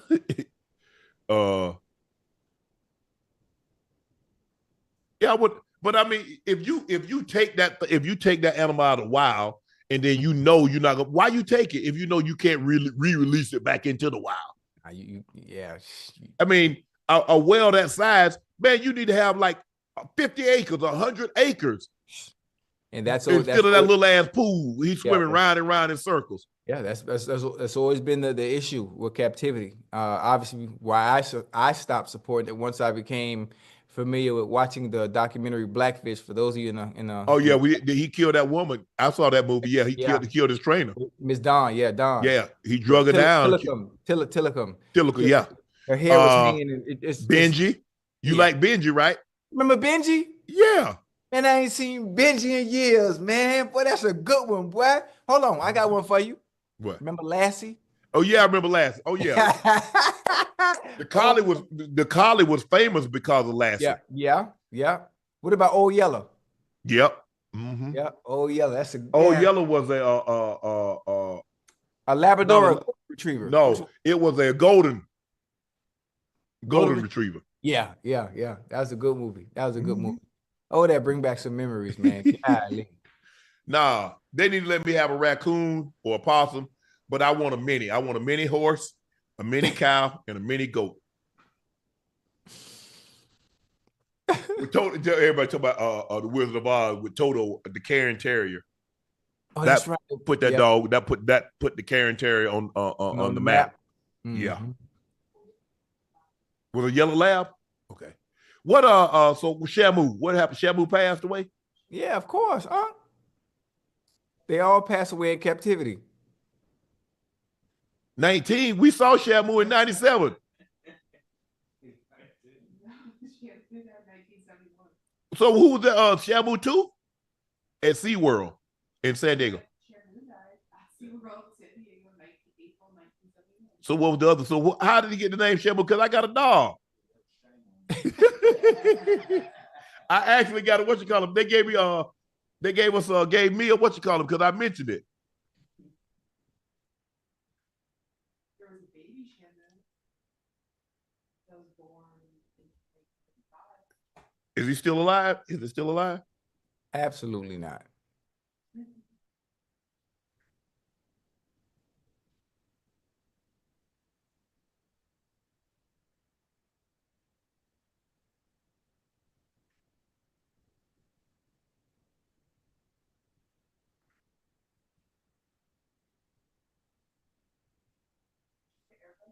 Huh? No, I didn't say Airbud. Airbud. Airbud. Airbud. Ocho. Yeah. Jaleel White walked back Hood Stories comment after he spoke about his hit show Family Matters. The actor began to trend after he said, if it's not a hood story, it's not a black story. Jaleel said he could have worded things better because when he used the word hood, he didn't mean it in an offensive manner. There was no need for him to walk it back. He didn't need to walk it back because what he did say is true. It is true. The hood stories are glorified. They are. And that's a fact. It's a fact. They just are. Would you classify Living Single as hood, Martin? No. I'm just saying in jury. Those aren't those aren't hood stories. Absolutely. But that's what he said. For context purposes, he said that Living Single and Martin were hood stories. Yes, he said it because that's why his show wasn't as well received as theirs. Yeah, that doesn't fit. That doesn't fit. I thought he meant, in terms of what the audience likes and prefers better than Family Matters, as opposed to a Family Matters, or as opposed to a Martin or a Living Single. But absolutely, yeah, that makes no sense. You could have a great show. I mean, look, it was a great show. I mean, I like Family Matters. But good. Did I like it like I like Martin? Did I like it like I like Living Single? Completely no, I didn't. It gives you or Jamie Foxx show. Hey, Jamie was funny, boy. Yeah. Jamie was funny. And all of them are different. All of them had a different flavor. They all had something different. It's okay. Yes. They all had something different to offer. So I'm glad he clarified it because we hear the term hood. Yeah. We think negative connotation. Right. So I'm glad he cleared it up. Okay, Ocho. Mm-hmm. We got time for rough draft. And rough draft is go ahead.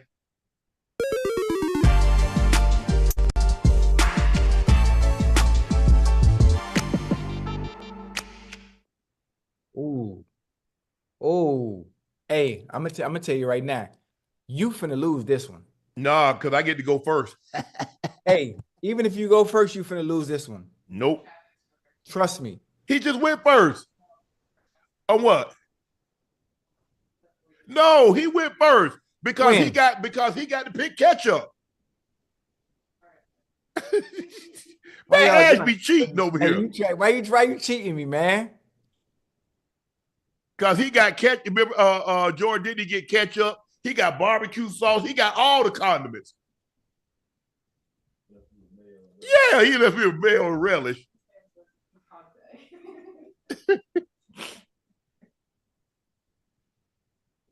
Yeah, you Okay. definitely Okay. Today's prompt, rough draft, the best Christmas song. okay. I'm going first. What?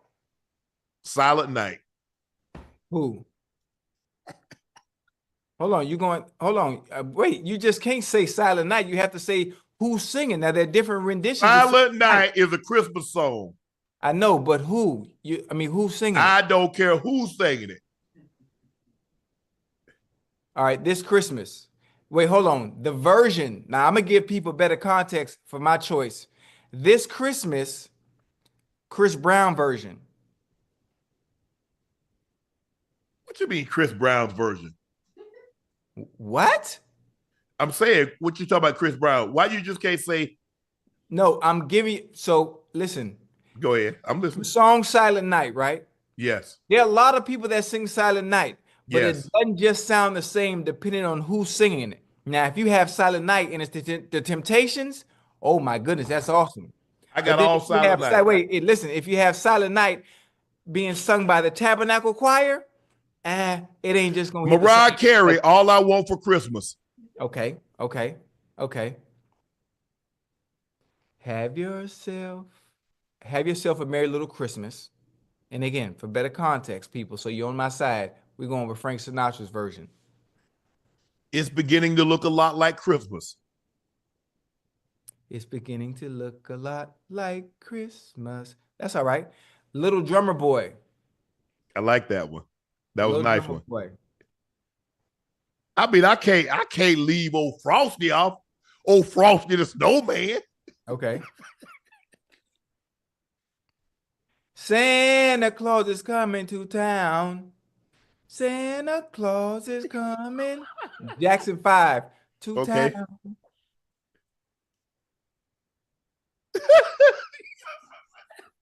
Why you Where am I laughing? at?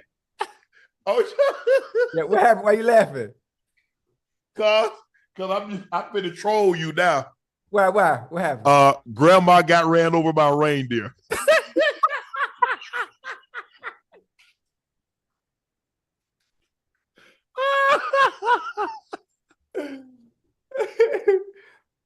Go ahead. uh oh man.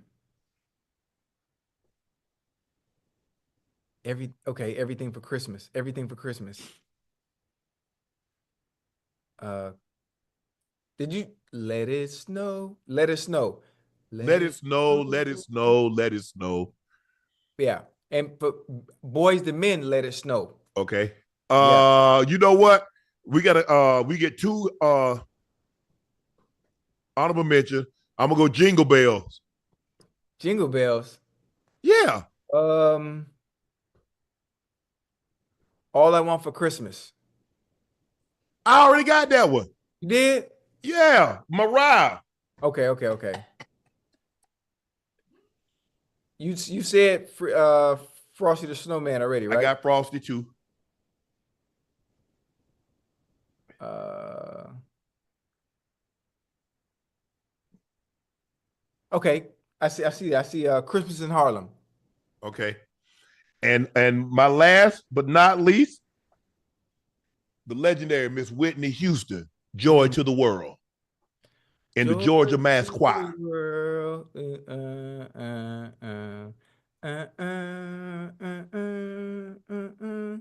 Okay. Hey, love comes with Christmas. I ain't never heard that one. Who I sang that? know. I know the Temptations. Oh. That's why I won. That's why I won. Once I got look, all I wanted was Silent Night, and all I want for Christmas. You can't beat me. What? You can't beat me. Listen, no disrespect. Just think about Silent Night with all the versions. Nat King Cole, I get Temptations. It's over. Not really, because once I went this Christmas, I'm talking about the Chris Brown version of this Christmas. Nah, you ain't want none of that. Man, you know Mariah hit that thing. She said all she wanted for Christmas. Nah. The chat will let you know. That's why I said who the individuals were singing based on the song that I picked. So it give you better understanding on why I won. No. All right, Ocho. Now it's time for Spello Cinco. Okay. All right, let me focus up.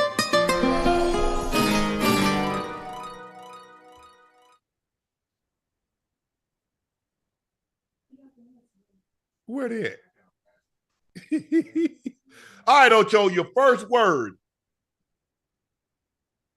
Let me focus. Let me focus up. Hold on. What's wrong? Is my camera leaning or am I tripping? Huh? Yeah, don't worry about it.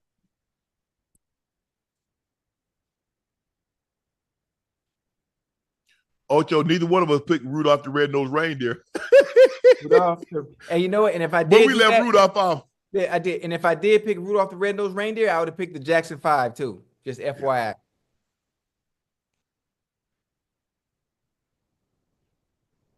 I'm ready.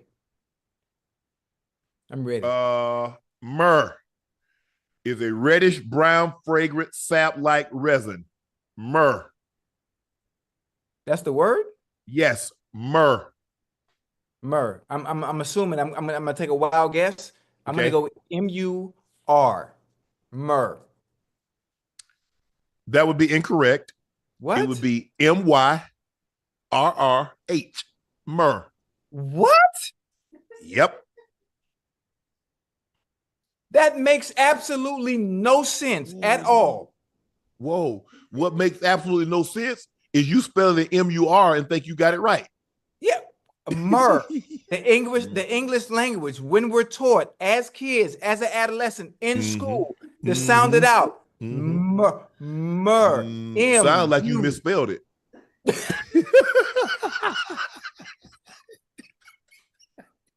Now, from over here, from where I'm sitting, that's what it sounds like to me. Okay, I'm gonna give you an easy one, Ocho. This one is a toboggan. Toboggan. Okay, it's like a sled. Yeah. Toboggan, what they use in Cool Runnings. Yeah. T-A-B. Okay.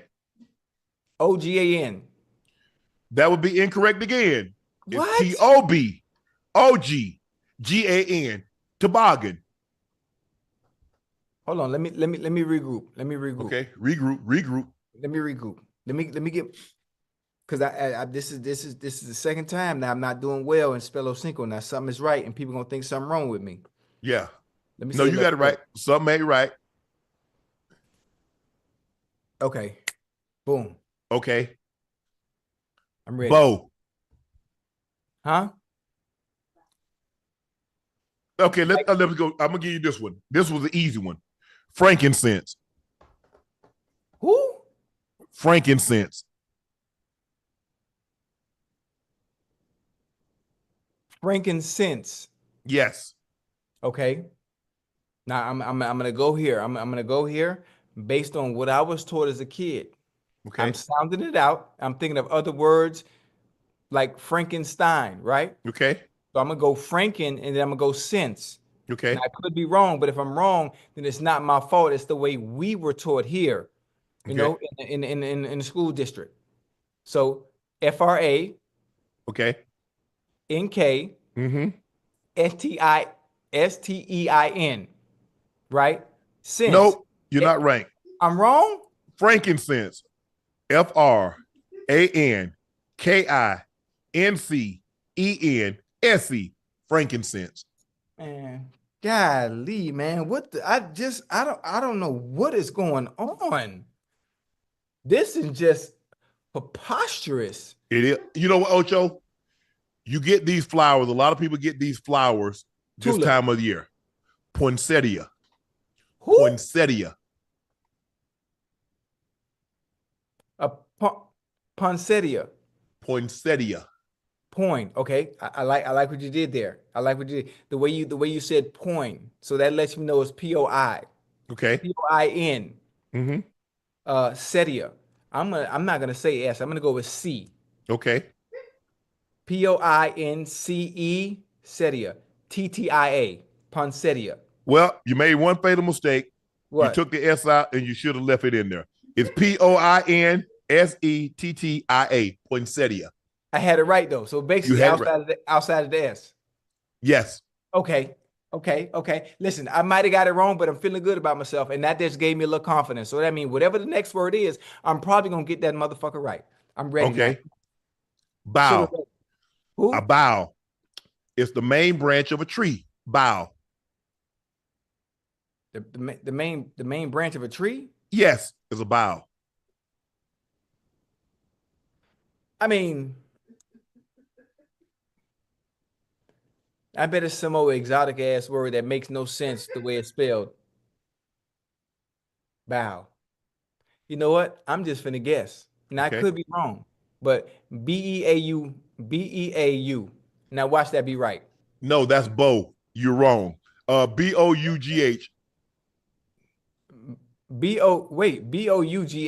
Yes. That makes absolutely no.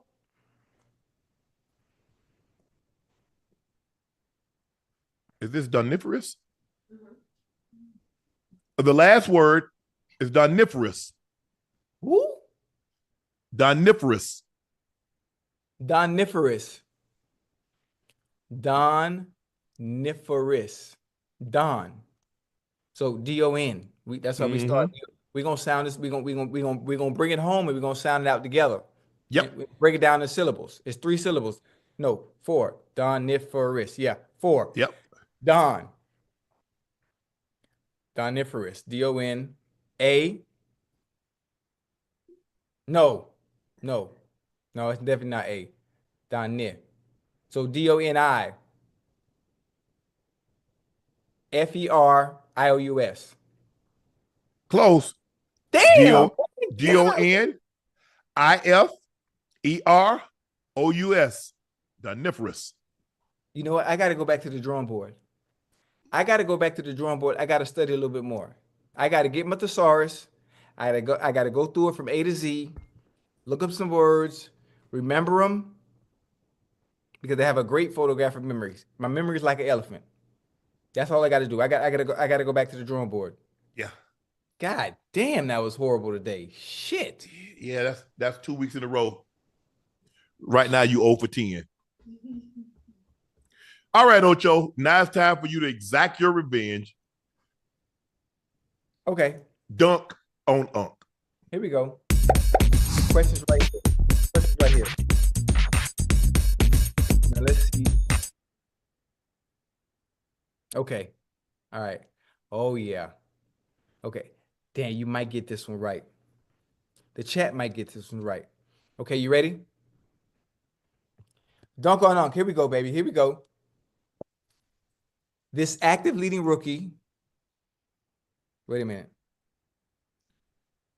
This active NFL tight end just eclipsed 1,000 receiving yards and 100 catches. Mm-hmm. Who is this? Brock Bowers. Yeah, I knew you was gonna get that. I knew you was gonna get that. Okay. I just wanted to throw you a little layup. Okay. I appreciate that. In fact, that wasn't no layup. I wanted to throw you a bounce pass. Okay, I appreciate that. Easy, Okay, easy. yeah. I like that, Ocho. Appreciate that. Good looking. Yes, sir. So it's the least I could do. Here we go. This rarely used special teams play, still legal under NFL rules, allows the team to attempt a field goal immediately following a fair catch without a snap or rush. It's called a free kick. Say it again. It's called a free kick. The Chargers executed against the Broncos. They called a fair catch. He got pass interference. There was no, but they only do that when there's no time on the clock. Okay, it's called a fair catch kick. It's called a fair catch kick. It's called a free kick. Fair catch kick. No, the fair catch is when he does it. The free kick means it can't be blocked. So you just have to line up and the guy just kicks the ball. But go ahead, Ocho. I got you. Appreciate that. So that's 2 for 2. Let me get that thing. Let me get that thing here. You know what I'm Ocho, hold on, I'm on, right? So you got that right? Yes. Okay. Logged on. All right, here we go. Known for the brutal winter conditions, which is the oldest stadium currently in use in the NFL, which first opened in 1924. Woo-wee. Lambeau. That is absolutely wrong. Soldier Field? 1924. Home of the Bears, Soldier Field, opened in 1924. Okay. Damn. Let's go, Ocho. We on the road, baby. We on the road. We on the road. We on the road. Here we go. Yeah, you're gonna start losing them right here. Here we go. When the NFL was founded in 1920, it went by a different name. What was the original name called? Oh my goodness. Oh yeah. We got him. NFL, what was it called? We're gonna stump him like the Schwab. Damn.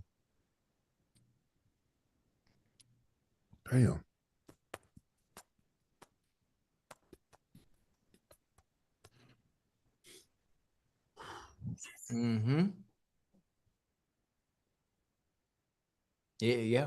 You ain't got this one. You ain't got because I was gonna say oldest team, but it's I don't know this. Okay, I know you don't know it. But the name you're looking for, the answer you're looking for, sir, is called the American Professional Football Association. Yes, in 1920. Here we go. You're not going to get the rest of these anyway. Just FYI, I'm just letting you know ahead of time. Chat, stay with me now. This active NFL receiver currently sits at number 4 on the most yards by a receiver in their first 5 seasons. Let me read this again. I'm gonna take it a little slower. This active NFL receiver currently sits at number 4 on most yards by a wide receiver in their first 5 seasons. Who is he?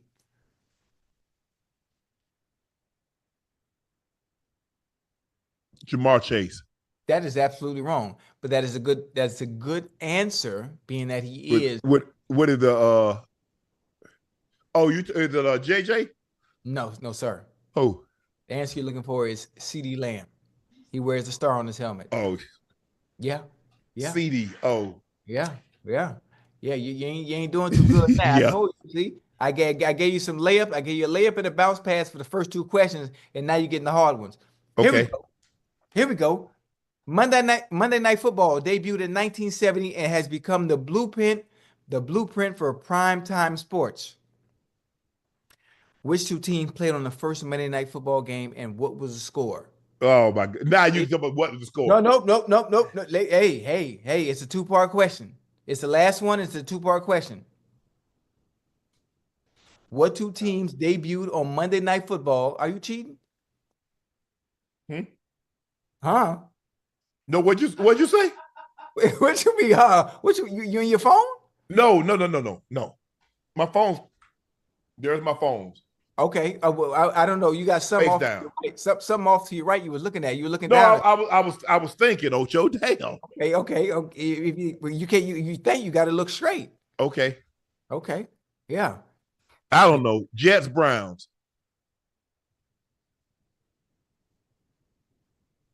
Don't do me like that, Ocho. Hey, nah.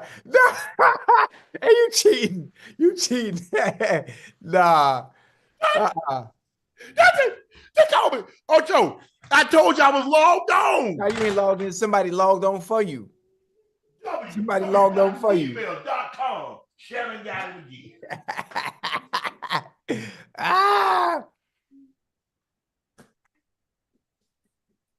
But hey, they called me the Steph Curry of trivia. Well, actually, I'm not sure why you're so excited, because you didn't understand the question. I don't even care. Think about it. I was 2 years old when Monday Night Football debuted. I just took a guess because at the time Art Modell was head of the committee, so Right. I'm figuring it had to be the Browns because why else would he? So they put his team on. Right. Yeah, but part of the question was what was the score? I don't even care. Well, you got to care because that's part of the answer. So if not, then you've only I got already two done right. won. Okay, you right. You won. You won. But you only got two right. Man, Jordan, look here. You will not find someone that knows less about sports than Jordan. I'm talking about absolutely zero. The only thing he know about is Cincinnati the Bengals. Yeah, and he know they're terrible. They've Whoa. been terrible his whole life. Wait a minute. What's going to happen Saturday when we beat y'all? What's going to be your excuse? What's going to be your excuse when we get on here and you're not allowed to say foot or ball because we're going to beat y'all? Yeah, it's going to, hey, listen, I can't wait. Okay, I'm gonna take a guess at the score. I'll 24-17. No, the score was 31-21, so you actually got that wrong. That's okay. You didn't expect me to get that you didn't expect me to get that right. Well, I mean, you only got it right simply because of What? Art Modell, Browns. I mean, it's simple. I just took a guess, especially with the and the Jets. When the Jets win Super Bowl III? Was that 69? So coming into the 70 season? So we played January 69, 68 season. Okay. So I just figured they had Broadway. I just figured like, okay. But yeah. All right, Ocho, it's time for our final segment of the evening. It's time for Q&A.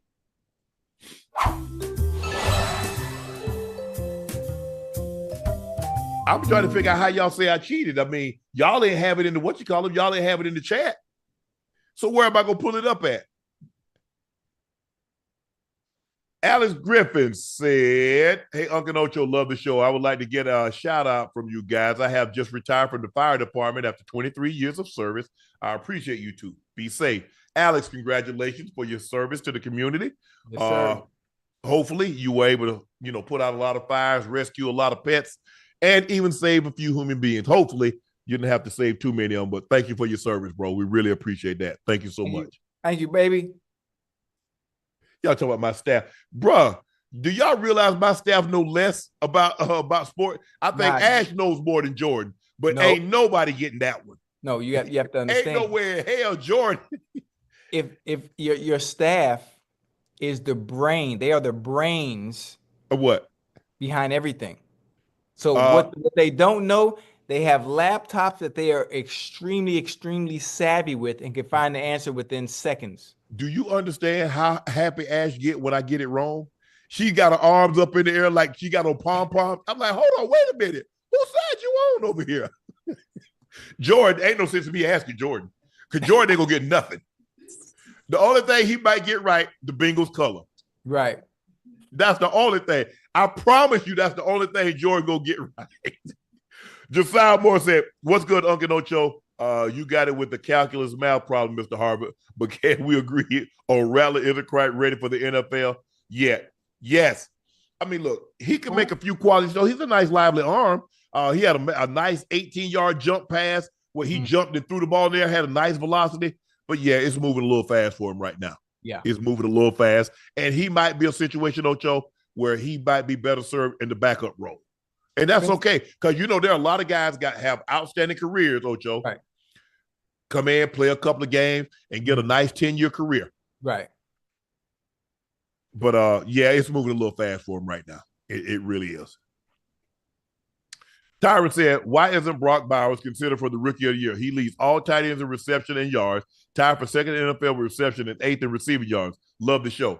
So if you're going to take a tight end on a 3-12 team over a quarterback, Jaden Daniels. Like you can answer that, and you can answer that for yourself. I mean, Thank you. No, I mean no disrespect. Brock Bowers is good, but we talk about Jaden Daniels, who just changed a franchise around in a matter of what, months? Yes. In a matter of months. Yeah, that's not. Desire Moore says after the Raiders won and dropped the 6 to the draft, do you think we trade up to grab a QB, Cam Ward or Shador? Who's the best chance to get either? Who has the best chance to get either? Man, I ain't nobody trading up with y'all. Who gonna trade down? Most of the teams that's up there need a quarterback. Now, the Jags don't need one. I don't know the draft order right now, but we know the Giants need a quarterback. The Giants ain't moving at all. As a matter of fact, they might come out there and run the Wildcat to make sure they don't score no points.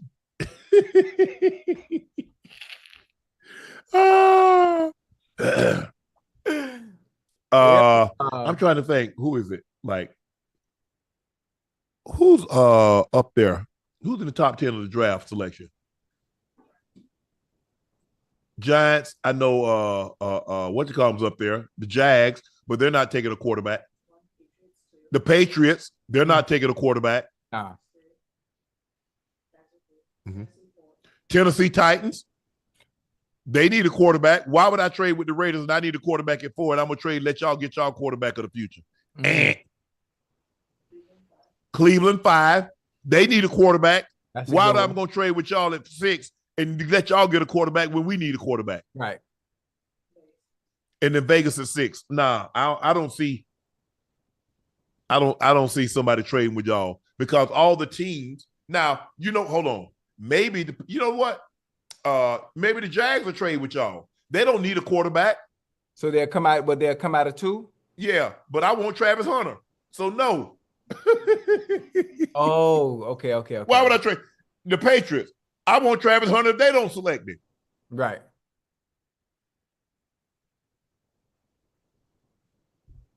That's a good one. Ocho, I'm not trying to strengthen you. I'm not. Yeah. Let y'all get a quarterback, and then we ain't got no quarterback. You can't pass up on quarterbacks at all. No. You can't. Andrew Carr said the Packers and Love are the truth. The NFC don't want that Green Bay smoke. Also, if the 2000 Ravens and the 98 Broncos played 10 times, which one you got winning more? Happy holidays. Which team I'm on, Angie? And that's going to be my deciding factor because I'm going to have to make a play here or there. Man, that 2000 Raven defense, man, gonna mollywop y'all, man. Man, you better start playing. They're not going to score their offense. The defense, y'all ain't going to score. Oh, we're going to score. We're going to score. That's what everybody said. Everybody. We going to score. Ocho, do it. Yeah. You do realize how many Hall of Famers we had on that side of the ball? I understand what you're talking about. You do realize how many Hall of Famers they had on their side of the ball. They had 2. And a great supporting cast, too. We had a Hall of Fame left tackle. So who gonna get to the quarterback? Shoot. Who was the DN? Not Peter Boulware. No. Mike McCarthy and Peter Boulware. And then they bumped Rob Burnett and Big Sam Hammer inside. And then we had T-Bone, Tony Jones at right tackle. Tony. Rest his soul, T-Bone. Obviously, we had TD at the running back. We had 7 at the quarterback. Yours truly at the tight end. Yeah, I think we get him, Ocho. I don't know, boy. I think we get him. I don't know. Brandon Holloway, shout out to Ant-Man for signing my boy's jersey shoes tonight at the Wolves Hawk game. They told me that I'm the best dad ever. It really made their Christmas.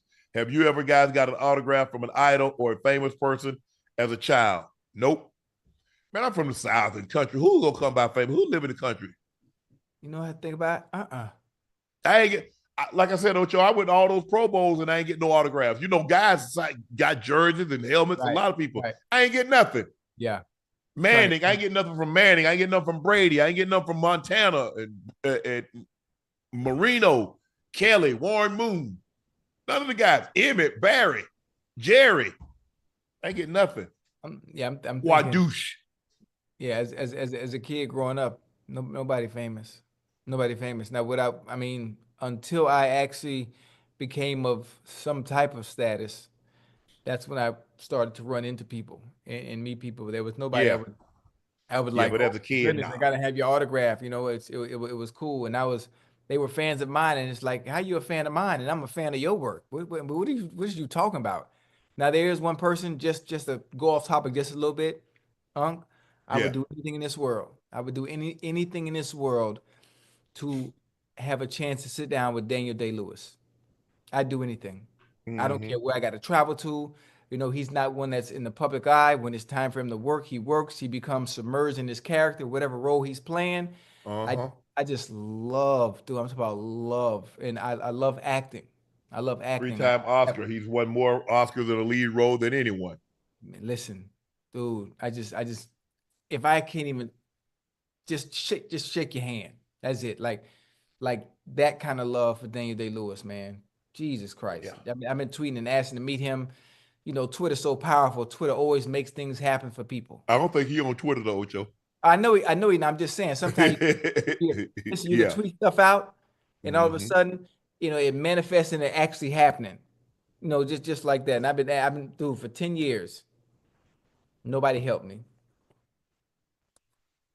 All right, guys, that concludes this episode of Nightcap. Thank you for joining in after that game. The Packers defeat the Saints 34-0. Packers move to 11-4. The Saints fall to 5-10. 2 games remaining. Green Bay has the Lions and the Vikings, and it don't matter who New Orleans have. They've already booked their tickets for the off season. They're going to Jamaica, Cancun. That's all they got going on. Thank you for joining us for another episode of Nightcap. Y'all know me. I'm your favorite Unc, Shannon Sharpe. That guy is number 85, Liberty City's own, being a Ring of Fame honoree, the Pro Bowler, the All-Pro. That's Chad Ochocinco Johnson.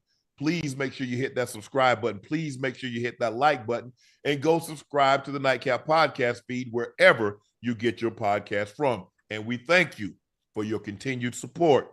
Check out Shea by Le Portier. The holidays are here. What better way to celebrate than with a bottle of Shea by Le Portier?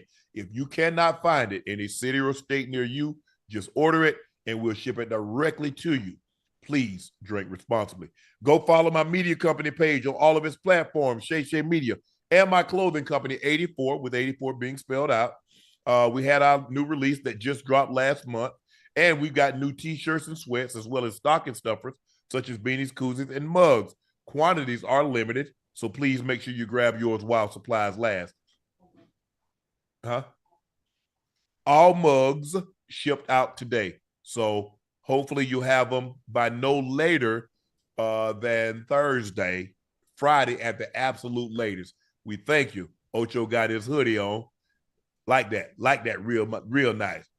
So everyone should be receiving their orders this week. Please make sure you let us know that you received everything that you ordered. Thank you so much for your support again. Tickets for the Super Bowl show in New Orleans, our first spring tour stop, are on sale now. Woo! Link is pinned at the top of the chat. February 6th in New Orleans. Be there. New Orleans. It hadn't been a great year thus far for you in football or basketball. Zion is out. Your quarterback got hurt, Derek Carr, and the season has kind of been a disappointment. So we want to bring you some joy and laughter to start off 2025. So make sure you're in attendance. Tickets are on sale now. Be there. You don't want to miss it. We've been nominated for 2 Sports Podcast Awards, the Best American Football Podcast and Best Sports Comedy Podcast. Again, Best American Football Podcast and Best Sports Comedy Podcast. Please go vote for us. The link is pinned at the chat, on our social pages, and in all our social bios. Again, the Packers defeated the Saints, clinch a playoff spot by the score of 34-0. Ocho, that's it. We'll see. Yeah. We're back Wednesday, Christmas. Got the Ravens take on the Texans. Mm-hmm. The Steelers take on the Chiefs. Is there another game? Or is that the only 2 games? Just 2 games. Just 2 games. Tons of basketball games that day, but we're going to focus on those goals because they have huge implications. The Ravens, if the Steelers win that game, if the Chiefs win the game, they're all likelihood they sew up home field throughout the entirety of the playoffs. I don't see them playing Patrick Mahomes or a number of their starters in the final week of the season. We're going to be on right after the games. Right after. So we're not going to go at our normal times because the games come on really early. So we'll be on right after the games. So that game has huge implications. If the Chiefs beat the Steelers and the Ravens beat the Texans, can they win the division? Can they clinch? I don't think they can clinch right then. They're going to come down to the final game of the season. And then that means Steelers and the Bengals. Last game of the season. Yes. Guess who's going to win that? We finna win the next 2 games. We're going to beat the Broncos. Then, y'all ain't winning jack. Okay. So, yeah, we got Netflix. No, Ash got Netflix. Ash got Netflix. No, Ash got Netflix. Yeah, she does. See, Ash be watching Bull Job on Netflix, y'all. But that concludes this episode of Nightcap. Thank you guys for joining us. We'll see you on Christmas Day. Happy holidays, whatever you celebrate. May they be joyous, may they be festive, and we'll see you on Wednesday. Thank you guys for joining us. You.